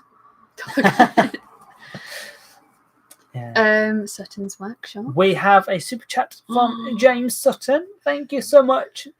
The voice of the Trickster, the body of the Trickster, the voice of Omega, the voice of many people in our fan series. And Fraser Ward, obviously. And Fraser Ward, of course, Fraser Ward. And Mr. Sutton says, can I get change for a £5? Also, you've not said anything about the Trickster or Fraser. Tell people of my suffering. Yes, so Mr. Sutton, when playing the Trickster, that mask is not very kind to James. He's totally blind. He just has his mouth. That's all he has. He's wearing black, all black. And yeah, he acts his art out. Like James has sort of got the Trickster's voice so spot on now because like he met the actor who played the Trickster, and they had this conversation about playing the Trickster, and the Trickster actor, I can't remember his name. Someone's going to say it in the chat in a minute, but that's fine. Probably Sutton. And they had this chat, and then he was like, "Oh, let me hear your Trickster impression." And James does his Trickster, and he was like, "Oh, that's good, but it needs to be a bit more like this." And then James understood then and was like, "Of course, because the Trickster's wearing prosthetic teeth, so he can't pronounce certain words. So it changes how he says words." Yeah. And when James sent me the, because James ADR'd all the Trickster lines as well, there's like a 3-minute audio clip of James explaining his thought process behind the trickster and the whole teeth business, and I was just there like editing it, like okay. So yeah, but yeah, he put that on in the middle of summer on top of a hill. Luckily, it wasn't too hot that day, so nothing like today. But yeah, and of course Fraser back as well. Fraser was in the funeral scene. He has so I like those lines. scenes. Yeah. I really like those scenes. Yeah, James collabed with me on the dialogue with Fraser with Dom's bits and all that, and it was brutal to the Doctor in that so scene. Brutal. Yeah, I think he had to be though. Like, have a duty to a friend. Which one? Oh, yeah, killer. But yeah, and of course we got Fraser on the roof as well as the Daleks. That was actually a shot from episode 2, which got cut. Yeah. I was so gutted because I wanted this dramatic opening shot of Fraser on the roof. And then when this episode was coming out and I was doing the Daleks, I was like, oh, I can use this shot finally. And to actually finally use that shot, and it looks so cool with all the Daleks and Fraser's there. Yeah, so good. So good. Okay. We have another super chat from Robert W. Thank you. Thank you. I'm 57 in Louisiana and love DW 2012. Favorite Doctor Who. Yesterday's episode was amazing. DW 2012, Whovian Chase. And Meg, thank you so much for this beautiful show. Thank you. Well, thank you for like supporting us and like just being like, you know, an audience member. Like, it means so much to like be able to share these stories with you guys. It's like I say, it's honestly, it's our privilege. Yeah. At the end of the episode, did the Purple Doctor regenerate? He did not regenerate. He did not. He exploded. He was wiped from existence. So, just to clarify, the Doctor from William Hartnell, well, the Timeless Children Doctors, William Hartnell to Dom, that's still the Doctor. He hasn't been erased from time. But the Doctor from Time Crisis Part 3 onwards is gone. Ceases to exist. Ceases to exist. Ooh. He's technically dead, but he doesn't exist. His body physically doesn't. He's got no body. He's got nothing. He's got nothing left. I've got nothing. Wednesday, thank you for the super chat. Thank you, Wednesday. Love your TV series. It's great. Have we got any updates on the remastered season? We have many updates. I'm going to do a cheeky Patreon plug. We have a Patreon where there is newsletters and all sorts of exciting stuff, all about the remastered series.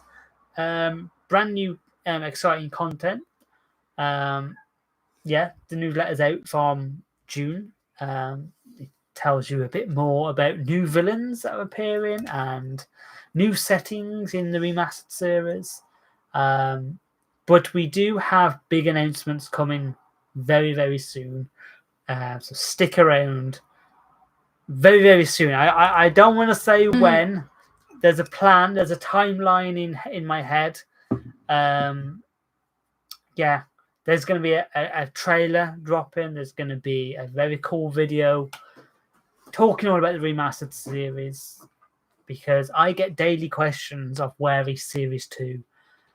And yes, it would be nice to tell everyone exactly where Series 2 is and what's going on. And yes, we have exciting news coming. We have exciting actors and brand new characters, brand new villains. And yeah, honestly, it's exciting. It's so exciting, like, to be able to like retell these stories again. All I can say is you're in for a treat. Like, I can't even beat around the bush. Like, yeah, I've been like, since working on the remaster on the last year or two, I've been constantly smiling because I'm like, this is what it should have been like. We're getting it right this time. So yeah, we're getting it so right. So right. What's all this comment? Something stranger. At this point, I think the trickster has been behind everything of messing with Meg's life. Every embarrassing moment growing up, the trickster. Every time she tripped on a walk back home, the trickster. I agree. Yeah, The guy, I he needs do to just agree. leave me alone, you know? Yeah, I mean, he was tormenting you in part 1. Hogan Williams. What was that noise? Yeah, literally. Just walking to my house, Yeah. minding my own business. There's a deleted scene or an outtake, I should say, of James playing the trickster. And James has come up with this idea that the trickster's over, like the whole, taking over the world and doing all that. Like that's in the past. He's moved on now. Now what the trickster loves doing is just being very mischievous. So do you know when you can't find a sock? You've got one sock. That was the trickster. Chaos. Pure chaos. Can't find my one sock. Chaos. Or like, your colours bleeding, you're washing. Chaos. It was the trickster. I love his personality is just like, I just love things just going wrong. Yeah. And me and James are just like, this would be so great as like a mini series of just people just doing everyday life things. And like the most insignificant inconvenience, and the trickster just stood there behind you going, chaos. And it was like, this would be so great if he's just there like, yes. Yeah. That was me. I caused that chaos. Dan Bold said, is that Mr. Cyberman I seen about? It is. It is the Invasion Cyberman. There he is, right there. So glorious. So glorious. Fruitcake says fruitcake. Oh, fruitcake. Wanted to say a huge well done, amazing story and big joy to the maturity of it, as well as the main threats was wrapped up after 20 minutes, leaving the rest of the episode for character. Yes. Yeah. I think that comes down to like part 2 and 3 being split up into separate parts. Yeah. I think it really did save. No, not save. I think it helped the episode. Yeah, I think it would have been too long, and I think it adds that breathing room. Like, the movement got wrapped up in 20 minutes, and people in the chat was like, "What? Wait, hang on. There's still like 40 minutes left. What's going to happen?" And Tommy went, and then someone was like, "Hang on, there's 30 minutes left. What is going to go on?" So yeah. Yeah, I know it's nice to have that breathing room to sort of focus more on the character roller coaster. And focusing on the characters. Like, let's say, like, the movement could have took up. You could have had like 20 minutes of fight sequences or half an hour of fight sequences. But the story there, it's all about the Doctor, Meg, and Tommy. It's about that trio and those characters. Like I said, it was written as Meg's departure. It's just Meg doesn't get to depart, which I absolutely love. I was like, imagine that, like working yourself up. Yes, I'm going to leave the TARDIS. I'm going to leave him. Just go up and say it to him. Then the Doctor explodes, and she's like, I don't get to leave the TARDIS because you get to explode. I feel like she went up to that TARDIS going to leave. Yeah, she didn't want to listen to the trickster. She was like, she said, she's like, you're toying with me. If the time scepter wasn't there, she would have left. She would have left. Yeah, she would have left. Like, it was like a split decision going, you know what, I can do what I want. Yeah, but I love as well how Dom's Doctor goes through this whole. He blames himself for all of this more than anyone. He's like, the movement being created, losing Tommy, everything that's happened, like Jonathan, everything. He blames himself for everything because Little Red used that time scepter. Because the thing is, like, the time scepter is able to manipulate time, and time should not be manipulated. Time is just like, it should be this. That's it. Like, you can go and change little bits in the past. You can't change it drastically, and the time scepter changes something so drastically. And because Little Red uses it, my fault. Sorry.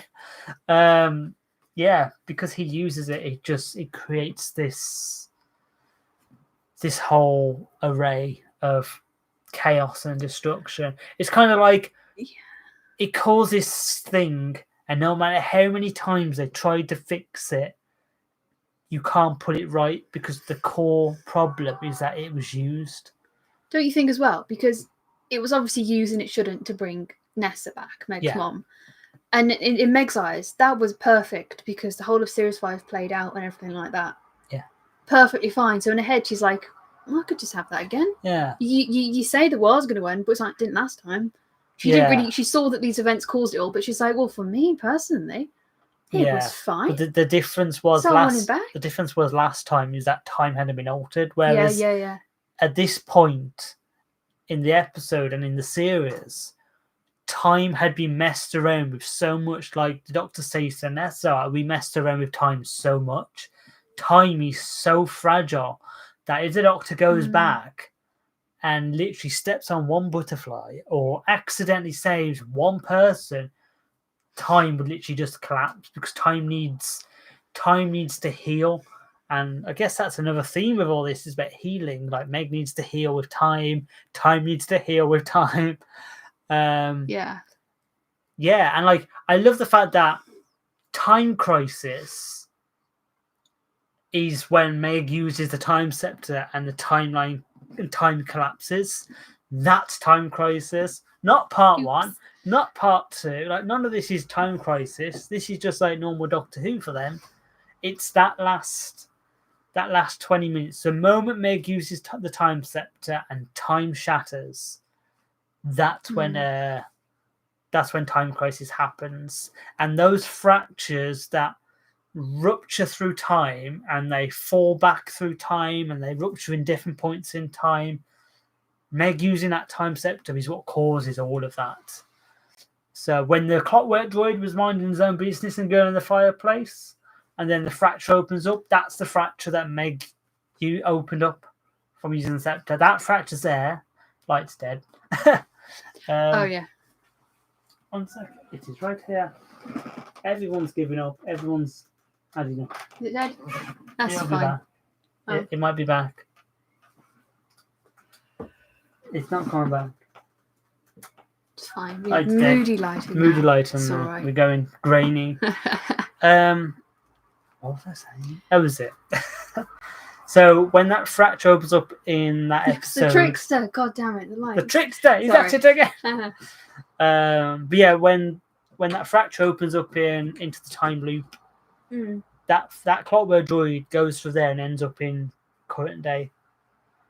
So that's my fault. Yeah. Oh. You caused Into the Time Loop episode to happen. Sorry. Oops. Yeah, and then obviously he would have started building a Tardis. That would have gone back in time to Meg's garage, and then he would have been hiding there that whole time.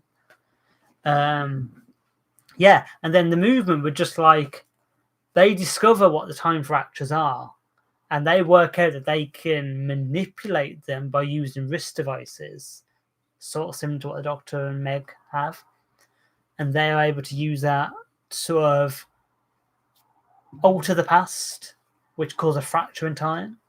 And then they go through it, and over time they're able to manipulate it. She had no clue what she was causing. Oh, she didn't know. I mean, the Doctor knew that there was meant to be one shot, which like was the one shot I just couldn't do as a VFX artist, which was I wanted the time vortex to just literally split apart, but I couldn't do it. I couldn't for the life of me work it out.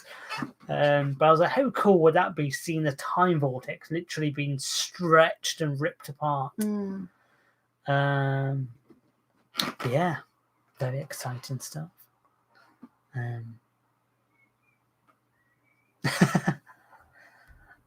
was thinking about the whole series. The Pink 5 Angel now. says, well, Meg, what the I didn't know what I was doing. And also, Meg used the scepter fine, can I just say?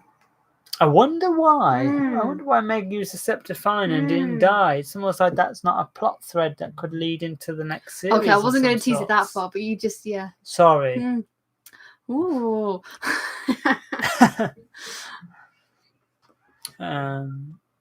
Yeah, so I feel like an hour is a max for an episode. But yeah, I think an hour is perfect. I think you stretch it too far, and it becomes hard to sort of keep on top of everything because that was it. There's a lot of information in part 2 and part 3, and it's like, what's what? Comments. Blue Man's Sky.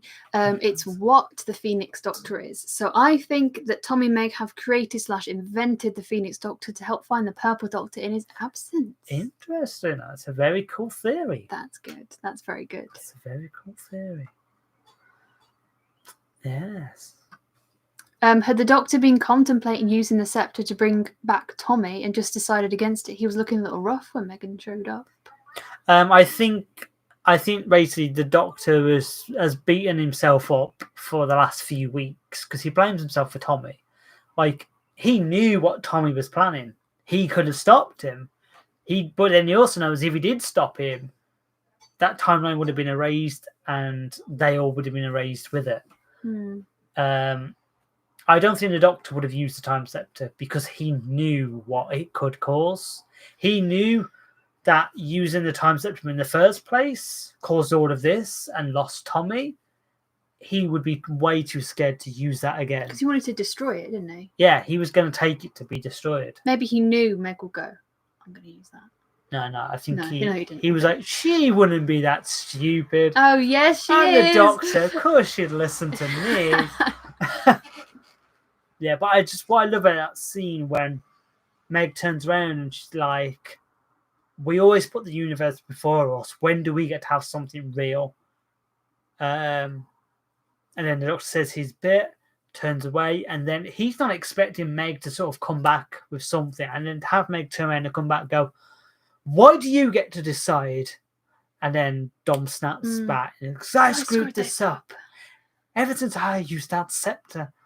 And it's like, oh, it was so good. It was so good. Like, it's just that's the stuff I'm so proud of, like, to have done. It was like, oh, beautiful stuff. Beautiful. And of course, the Weeping Angel, she comes back as well from Time Crisis Part 1. Yeah. I love the fact that all of Part 1, she's like, you and your friends calls it. I'm going after you. And then she goes to the void and then sees two versions. And she's like, oh, I got the wrong ones. There's two of them. You're the bad guys. You're the ones that I was meant to get. And then she gets them. But in reality, it was the Doctor and Meg, actually. She was right first time. But yeah.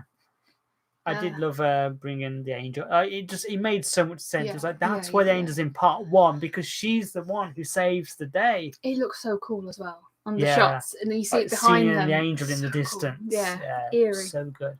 And I love how when Meg and Meg have that confrontation, and Meg has to make sure that Movement Meg is definitely going to kill her, that nothing she says is going to change her mind. And when she's like, yeah, I'm going to do it, and she just closes her eyes and lets the angel take her, because she's got a back turned to her, so she's focused on the angel. You think in that moment, that's a total gamble. She does not know if that's going to work. Yeah, the angel could have took her. Yeah.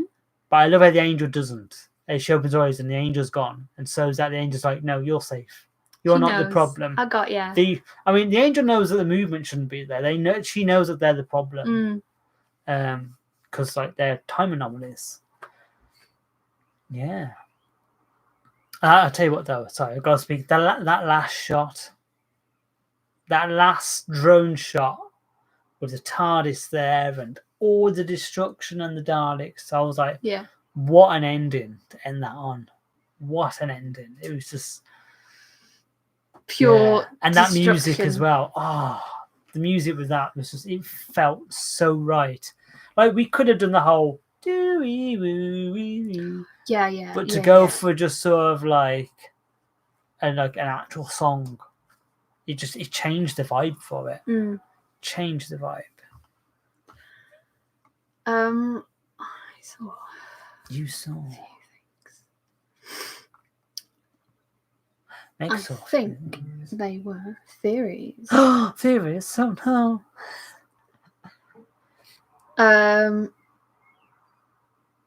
Where's it gone? I tell you what I do like as well about the Phoenix Doctor. We introduced a brand new Doctor to you all, and we didn't put a face to them. We gave them a name, and I was like, "That's it." Yeah, it's like, I think it's good. It's so cool. You don't want to overshadow the episode as well, I suppose. Yeah. Go on, anyway. What were you looking at? Where's it gone? Hero time. Meg was the cause of the end of the world, just as a trickster foretold, which is true. It's true. Meg is the trickster. Meg is a trickster. Oh my goodness, yeah. Maybe Megan's got some of the regeneration stuff inside of her from series 3. I mean, it's got to be right. Interesting. It's very interesting. Like I say, I'm not going to confirm or deny anything, but they're interesting theories. Very interesting theories. Are you right? Are you wrong? Guess you'll have to find out in Series 6. It's so weird to say Series 6. Series 6. Yeah. Oh, it's so strange, isn't it?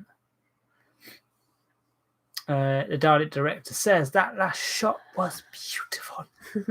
Rory was just there, seeing other Daleks. Rory was like, so beautiful. So many voices that I could be.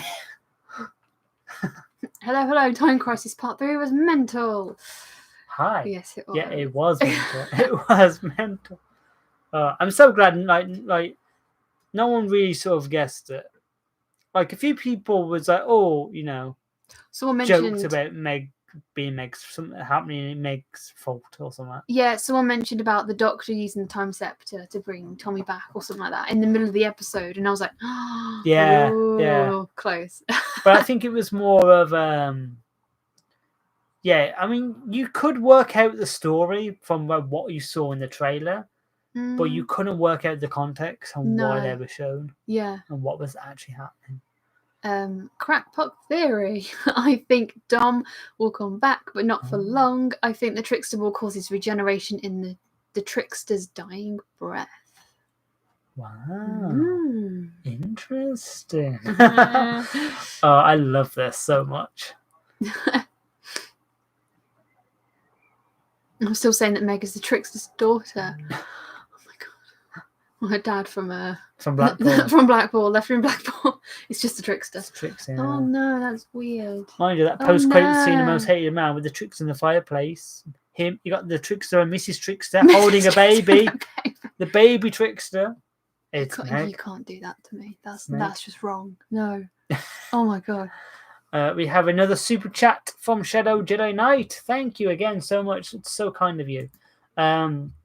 Thank you for having me. You are welcome for the super chat, but I gotta go, and I hope you have an amazing day today. Thank you. Thank you ever so much, and enjoy your day. And yeah, thank you. Just thank you ever so much for all your support, and for being a member and a Patreon, and a super chatter.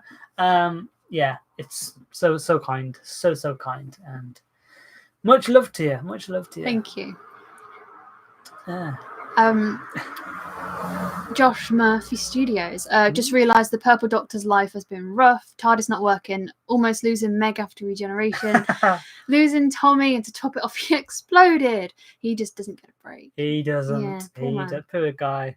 Yeah. Poor guy. Yeah, Dom pulled the short straw of all the incarnations, didn't he?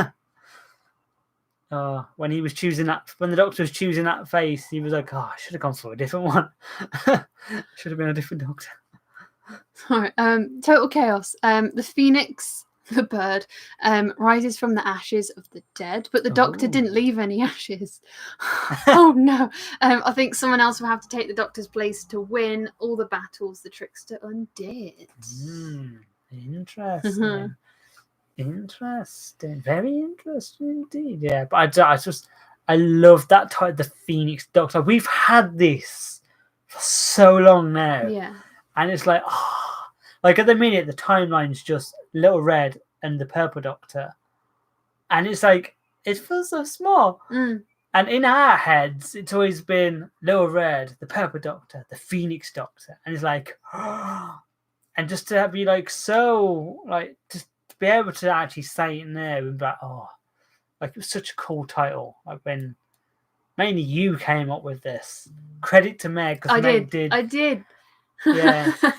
I was trying so hard to think of like a new Doctor's title, and I was like, this Doctor isn't going on identity. This Doctor is going on a concept of what this incarnation is. And we were there had for to be ages. meaning to the name. Yeah, and we were there like thinking. And I was like, oh, what about this Doctor or this Doctor? And then you were like, wait, the Phoenix Doctor, and I went, that's it. I know. Oh, that's it. It's the Phoenix Doctor. Yeah. It was so cool. Yeah. So cool. Yeah. Someone says, "Can't wait for the new TARDIS. I hope we get a reveal when it's done." Oh, you will. You will. Yeah, I just can't wait to see it done. I can't wait to be filming in it. It's going to be very exciting. Very exciting. And the Dalek director. It's pretty amazing that Meg has been with the series maybe longer than Clara was in the official show. Oh, I think and so. I still want to see more from Meg. You will see more from Meg and more from Tommy. Yeah. In the future. Not the Doctor though, because he exploded. Sad time. It's like, you know, it's like when everyone was like, "Oh yeah, you know, Dom's gonna regenerate," and me and Dom said like, "Nah, he just blows up, mate." I love the little phoenix emoji. I love that. Yeah, unfortunately, the phoenix emoji for Samsung users is a pigeon and a flame. We don't get that one, unfortunately. Yeah, only on iPhones. Yeah, it's So on iPhones. Isn't the Little Red Doctor the 34 thing kind of? Well, not technically. It's just in my head. I was like, when I was just working it out based on what the TV show was, I was like, yeah, it'd be roughly about 34, I'd imagine. But I will subtract that statement of me being 34. I'm not 34. I have no idea where I am. This is why in my head, which is why we came up with the concept of giving the Doctor a name. In my head, the Doctor should be so old that he's lost track of what number he is. So he goes by titles rather than rather than numbers now. So he was like, well, you know, I counted up to the 8th Doctor. And then there was that one guy, and then I was the 9th/10th Doctor, and then I reused another body, and then the Timeless Doctors came along. Yeah, I lost count. Yeah. So that's what I'd imagine. I hope the Series 6 trailer uses the Fall Out Boy song as its music. Phoenix is a banger. I agree with that. Oh, that would be cool. Yeah. Yes. Yeah, but we do plan to reveal the Phoenix Doctor at some point. But yeah, you will see. You will see. Yes. Exciting times. Those. What did I see? I saw. What did I see? I think Shaw mentioned earlier. Yeah, I noticed the original villain from Into the Time Loop appeared. Yeah. So in my head, I've already mentioned about the Time Factor appears and goes to the fireplace, and that Clockwork droid falls through and ends up in Time Crisis Part 3. He then goes off, starts building a makeshift TARDIS. When he tests it, it goes back in time into Meg's garage. Yeah. And then that's when the events of Into the Time Loop happened. So Meg caused Into the Time Loop as well. Yeah. Meg's responsible for everything. It's true. It's not my fault, you know? It is. I mean, it is, yeah. It is. It's all Meg's fault. But it was an accident, wasn't it? No. Oh. You knew what you were doing. The Doctor literally said time will collapse. The whole timeline will shatter. Maybe I am the trickster. trickster. I am begging you. Please don't use it. You will die. You will also die. Somehow Meg doesn't die. The thing is, that just sounds so dramatic. You'd be like, nah, it worked fine last time. Yeah. I think maybe I am the trickster, you know. Maybe. Yeah. They've got a little agreement going, Meg and the trickster. Yeah. Chaos. Someone just asks, what vibe will the new TARDIS be? Ooh. So I'm going for a mix of the current TARDIS with that rustic, clean feel. So it would be clean but rustic. I know, I saw it. She looks cute. So it'd be clean. It'll be rustic. The console would be a bit more makeshift. I've took inspiration off the memory TARDIS as well. I quite like the room design for the memory TARDIS, so I've incorporated that into the design. There will be an element of every single TARDIS in this TARDIS. So yeah. And just answer Blue Man Sky. Yes, I have started building the new TARDIS. I've been constructing it for the last 4 days. I've been building that thing in the bloody heat, in the heat. Yeah. So yes, it's all coming together. I'm only building the basic structure at the minute. But we'll be getting on to it's the tricks to that. Yeah. But I will be getting on to building the interior very soon. But yeah, it's very exciting. Very exciting. Director, Meg was just a surprise Pikachu meme. Time will collapse. Time collapses. Megan. What? Also, can we mention Tommy? So Ben in that scene. Yes. On on the hill. On the hill, go on. Coming out of the Tardis and everything. He was so good in that scene. Can you just Ben imagine is from so good. Tommy's perspective, just being brought back to life, being like, oh my god, Meg. Well, oh from my god, Tommy's Doctor. perspective, the last thing he remembers was he was sat in a warehouse with the Doctor and Meg here in part 1. Yeah. Saying like, hang on there, Tommy, wait, hang on. And then him saying, I love you.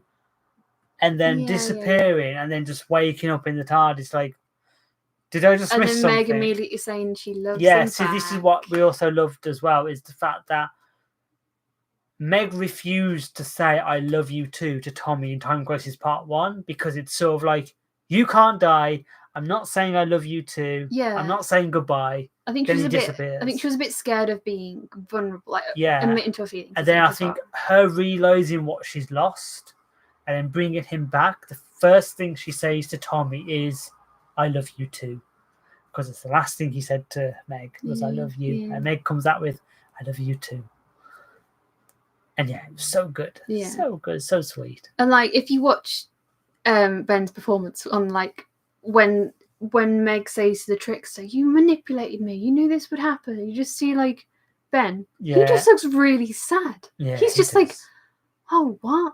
Meg's done what? The Doctor's what? I love, he's like, I don't know, just he's so good in that scene. I really I do really love good. that bit when Tommy does come back and the Doctor, as soon as the Doctor sees him, the first thing the Doctor's never hugged Tommy. That was the first time the Doctor hugged Tommy, just to show affection to him. Yeah. And that hug, and it takes Tommy by surprise, like, oh my god, like, did I miss something?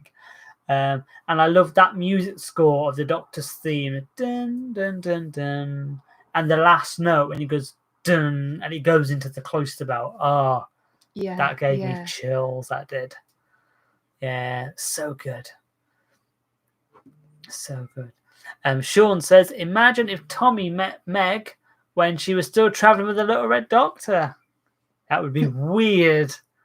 Tommy who? That would be really bizarre. Could you imagine that though? I'd love a scene like Little Red and Tommy. Like that'd be so surreal.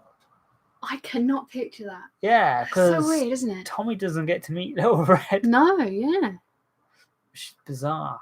I mean, technically, Tommy met Little Red briefly in a deleted scene from Fall of the Doctor, but we don't use that. So. Oh yeah, that's true. Yeah. Yeah. Just reading a few of the messages. I like how Little Red gave some of his life to bring. Yes, I was like, it was such a detailed ad. Yeah. I was like, the Doctors normally have quite a lot of time. They can postpone their regeneration for as long as they can. And to do it where you find out that the Little Red Doctor gave up those last few hours, the last bit of time he had left in that life, he gave up those last few hours just to be like, using his scepter will kill me, but I'm dying anyway, so it'll only knock off the last few hours I have left as a Little Red Doctor. And he uses that willingly. And I like how he doesn't bring that up to Meg at all for Series 5. It's not like, well, I used my last few lives to do that. He only uses it as sort of to reason with her, like, listen, when I used it, I was dying. If you use it, you'll be dead.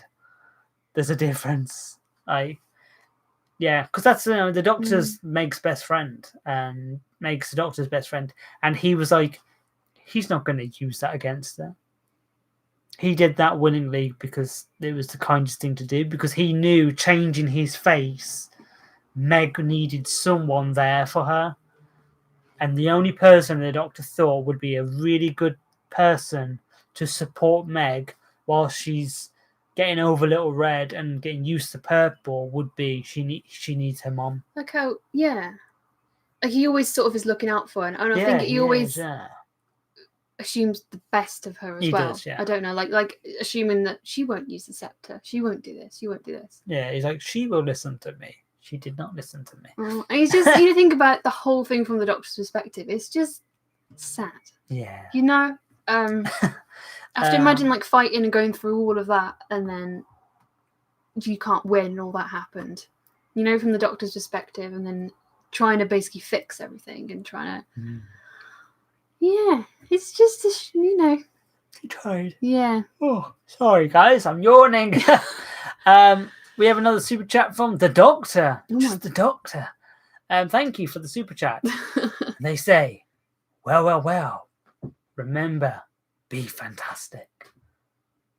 Back at you, good sir. Back at you, good sir.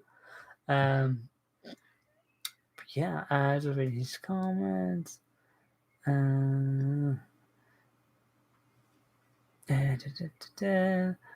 will hold off showing you concept art for the new TARDIS because it's to be more exciting. Because a lot's going to change between final design and what we end up with. Just because it's a case of we'll see what fits where and how things work. But yes.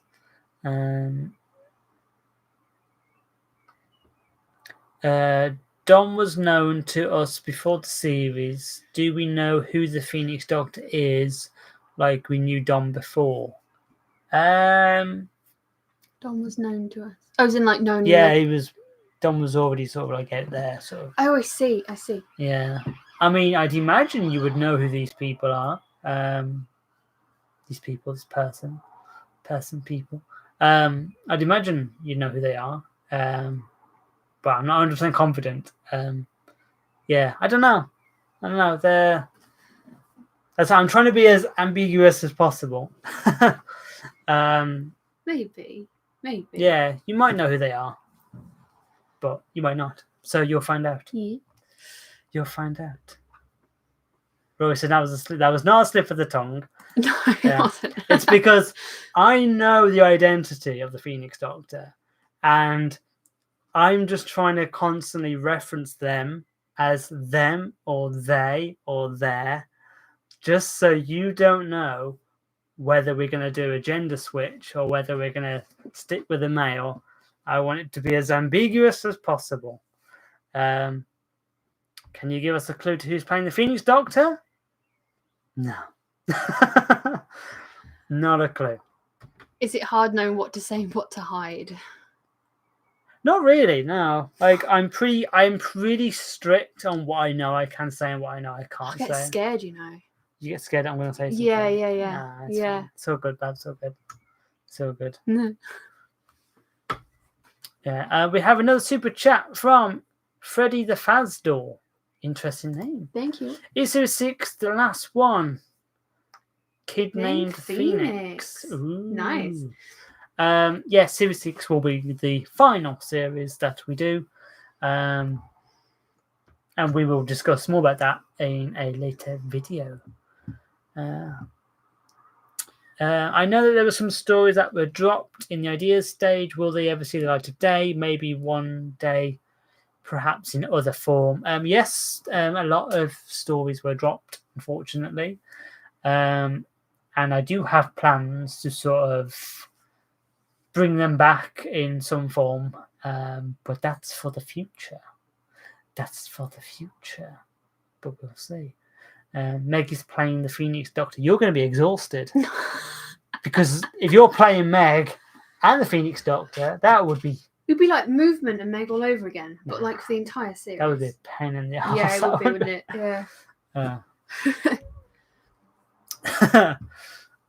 Yeah. Crackpot theory. Again, Meg is the Phoenix Doctor. Like the Doctor using a face, but instead the face of a companion. Oh, wait, that's just the 17th. Yeah, true. Yeah. See, now the BBC have done it. It's out there, isn't it? It's out there. It's done. Yeah. Uh-huh. Yeah. Like I say, it would be difficult to have you play two characters. Yeah, I think like I like Meg. It was good I when- like playing Meg. it was good when we. That's why like when we did the movement fight scene, like everyone put their masks back on just so we didn't have to deal with having two Megs on screen at the same time or two Doms. Yeah. But yeah. What's the bet that David Tennant's playing the Phoenix Doctor? Oh, could you imagine? Yeah, DT's in. DT. Freddie Fazdor says, "Yay, David Tennant likes my real name." Yes. Ooh, Phoenix. really? Yeah. Wow, that's cool. Yeah. That's cool. Yeah. It's such a cool name, though, isn't it? That is a cool name. So cool. Oh, why did I get the short straw of Luke? Oh. I want to be called Phoenix. Meg. Yeah. Mine's pretty simple. Too. Yeah. Yeah. When we have children, we will name them something cool. incredible. Yeah. Phoenix. I love it. Like they're just going on. Fazdor is the Doctor. Everyone's just the Doctor at this point. Yeah, we're just gonna. We could just drop red herrings all the time and just let people think that this person's Doctor, that person's a Doctor. Got a feeling the Phoenix Doctor is a female. Maybe she could be the Echo Doctor. You mentioned she might be someone we recognise. Oh, maybe. Or this is a theory for you, throwing it out there. This literally could be true. I could be telling you the truth and you wouldn't know. Piper the cat is the Phoenix Doctor. You should see her right now. She's like, I Little think she's boy. really warm. She's like curled up Yeah. in the corner of the room. Piper the cat is The feline doctor. Well, she could have been the Felix Doctor. Felix Doctor. Bit of Feline Doctor. Yeah, the feline Doctor. Yeah. Piper will be coming with a brand new 7-part adventure story, all spoken in cat. We are all the Doctor now, yes. We're all the Doctor, yeah. Just get Meg to play everyone. Doo is the Doctor. Why not? Doctor. Oh, God. The Calico Doctor, yes. Piper.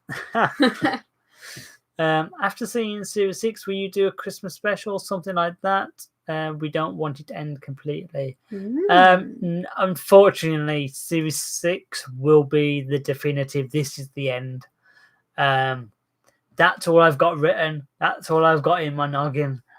We've got a while to go, though. Yeah, we've got, like I say, we've got Remastered Series 2, we've got Remastered Series 3, Remastered Series 4, Remastered 4 of the Doctor, we've got Series 6. Like, we're around for a while. Still at the start, practically. We've got a while, yeah. Yeah. Oh, yeah. That's why she asked, what's the latest on Project Zero? We're working on it. There's announcements coming out very soon. Yeah, watch this space. So I just saw the whiskers of time. Yeah. Oh, Oakley Davies. How did you both feel when you saw the reactions to us all last night when Megan realised that Tommy is dead and when the Little Red Doctor appeared? Additionally, hope you're both okay. We're good. It honestly, when my part came up and everyone reacted, it warmed my heart so much. Like, I messaged Dom and I said to Dom, it's such a nice feeling to know that you're loved.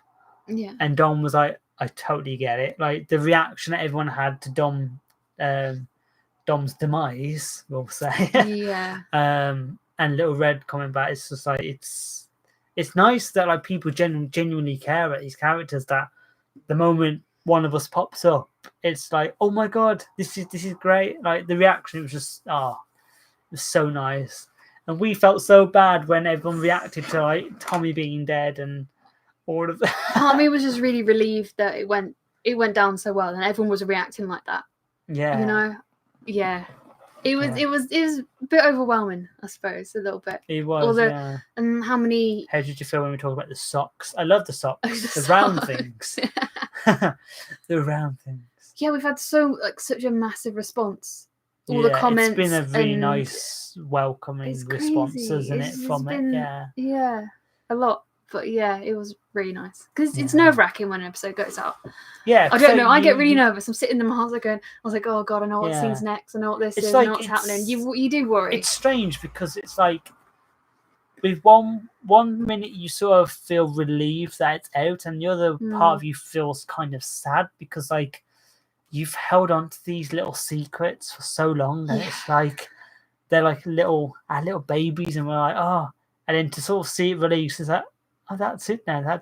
That's done. That story's out there. People were crying. People were saying they were crying. Yeah, I know. And it just makes you feel a bit, I don't know, when you're watching it, it's just mad. Yeah, it's made you feel, I don't know, like you're like you're with them. It was just Oh. Yeah, there's a comment there that says, when I saw Little Red, I was like, oh, hell yeah. Yeah, I mean, that scene, it was so short and so sweet. Yeah, it worked really well. Yeah. I was like, any longer and it would have been like, I love that last shot when it cuts back and he's gone and the Sonic's on the bed and it leaves you wondering, was he actually there? Was he not? Just like, because I'm in your head doesn't mean I'm not that real. line, like when I said that, I was like, oh, because I love that, because like that's the thing, like when you lose someone, those people only live now in your mind, in your memories. And when I wrote that line, I was like, it's literally what it is. Like, you know, if you think of a loved one, just because you're remembering them doesn't mean they're not real. Like, of course they're real. They're in your head. They're in your heart. That's what keeps them alive. Yeah, it's that keeps it going. Yeah, memories are very strong. I mean, they can manifest a whole Tardis. Exactly. Yeah. Oakley Davis, I was crying constantly near the end. Honestly, this entire season, the acting, the writing has been so phenomenal. You should be very proud of yourselves. Thank you. Yes, thank you. And again, sorry for making you cry. But yeah. Oh, Steph says, actually, I'm the Phoenix Doctor. Oh, wait, I shouldn't have said that. Steph! My therapist. You ruined it! You meant to keep the secret. Could you imagine at the end where the therapist is like, let's drop the professionalism for now. I'm the Doctor. The final scene of the Purple Doctor was heartbreaking. It absolutely was, yeah. I loved how that sort of built up. Because the fact that he knows he can't fix what's going on. And the trickster's saying, like, I can restore everything. But it will come at a cost. And the Doctor's like, whatever it takes, just do it. I don't care what it does. Just please fix everything. And he makes a deal with the devil. Yeah. It's actually Christopher Eccleston. Yes, it is, because we don't have Rusty Davis or Jane Tranter, Julie Gardner. Oh God. We sacked them all. Oh no. Yeah. Rory says, no, I'm the Phoenix Doctor. Oh, is this moment when everyone's standing up? No, I'm the Phoenix Doctor. Phoenix Doctor. Can't say I wasn't crying either. It was very impactful, especially the scene with Meg and the Doctor in that street. Oh, yeah. The scream. Oh, yeah, Meg's scream that she does. The silent scream. It was like, oh, when we watched it, I was like, this needs to be silent. This has to be silent. Like, I love how the Doctor's trying to talk to Meg and she just zones out. She doesn't have a go at him. She doesn't push him or scream at him. She just zones out, walks off, and just silent scream. Yeah. Silent screams are like so much more impactful. It worked really well. Yeah. Yeah. And also that scene as well when Dom realizes something's wrong. Because where you see he steps forward and then it builds up and then it just goes silent. And all you can hear is the Doctor's double heartbeat. And then the trickster. And like Tom is like, he calls out Doctor, but it's muted. You can't hear him. Yeah. I love it. Yeah. My heart dropped when that scene came up. Yeah, I think it's because it's confirmation, isn't it? Yeah, you're on a journey with them, though, aren't you? Yeah, like you are, yeah. Yeah, because that's the thing. The Doctor, Meg Megan always wants to be called Meg, and the Doctor never calls her Megan. Never calls her Meg. He always calls her Megan. Yeah. And the only time the Doctor calls Megan Meg is when she knows this is serious. I am not going to pee you off right now. I'm not full naming you. This is serious. And the moment she hears He Meg, didn't even have to say anything. She that's just what knew. I mean. She knew. Yeah. Oh, the scene when they're in the nightclub place is also heart-wrenching. Oh, Yeah. that's good. Yeah. That's good, yeah. I love that, just how she is with him, or when they're inside, before they even get outside. She's like, "Who are you, my dad?" And she's like, "Oh, yeah, I love that line. She's I love quite that frosty towards me. Yeah. Yeah. Right, we are going to start wrapping this up because we've been on for 2 hours and 23 minutes, and whilst I would love to sit here and talk to you all night, we've got things to do, I'm afraid. We have a future. We have a future to work out, and things to film, and write and edit, and TARDISes to build. Absorb off Doctor, please. Could you imagine? You've dabbled with doctors before. Now meet the genuine article. Oh dear. I can imagine the Purple Doctor final line was, "Meg, I'm so sorry," before being killed. Oh yeah, because he doesn't get to finish his sentence, does he? He doesn't. Yeah, he doesn't. Yeah. Mm. The Tommy's there like, "I'm here too as well, you know." I came back. Yeah. Well. Right, we're going to wrap up this live stream. Yes, Sean says, "You guys are amazing. Looking forward to talking to you, Luke. I look forward to talking to you too, Sean. We will do our video call very, very soon, I promise. This week, we'll do it sometime this week. But yeah, thank you ever so much for everyone who has jumped on this live stream and just tuned in, supporting us and what we do, this little fan series we do. You are the heart and soul of Family Doctor Who. Oh, thank you so much. Thank you. Thank It's so you. kind. So kind.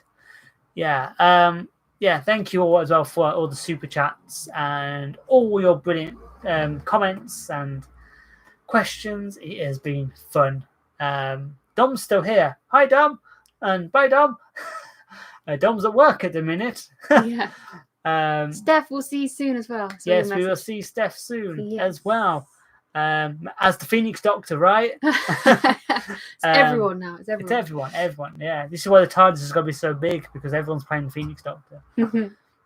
So yes, thank you all for watching. We have more content coming, so stay tuned for that. It's been good fun. And yeah, thank you for all your support on Series 5. Yeah, it's here. We did it. We did it, guys. It's mad. We did a it thing. Feels strange. It feels, yeah. Yeah, sort. But yeah. We move on. There is more. There are more stories to tell. So that is where we go next. Yeah. So thank you ever so much for watching. Please drop a like on these videos. Helps us a lot. Helps the algorithm. Gets us out there a little bit more.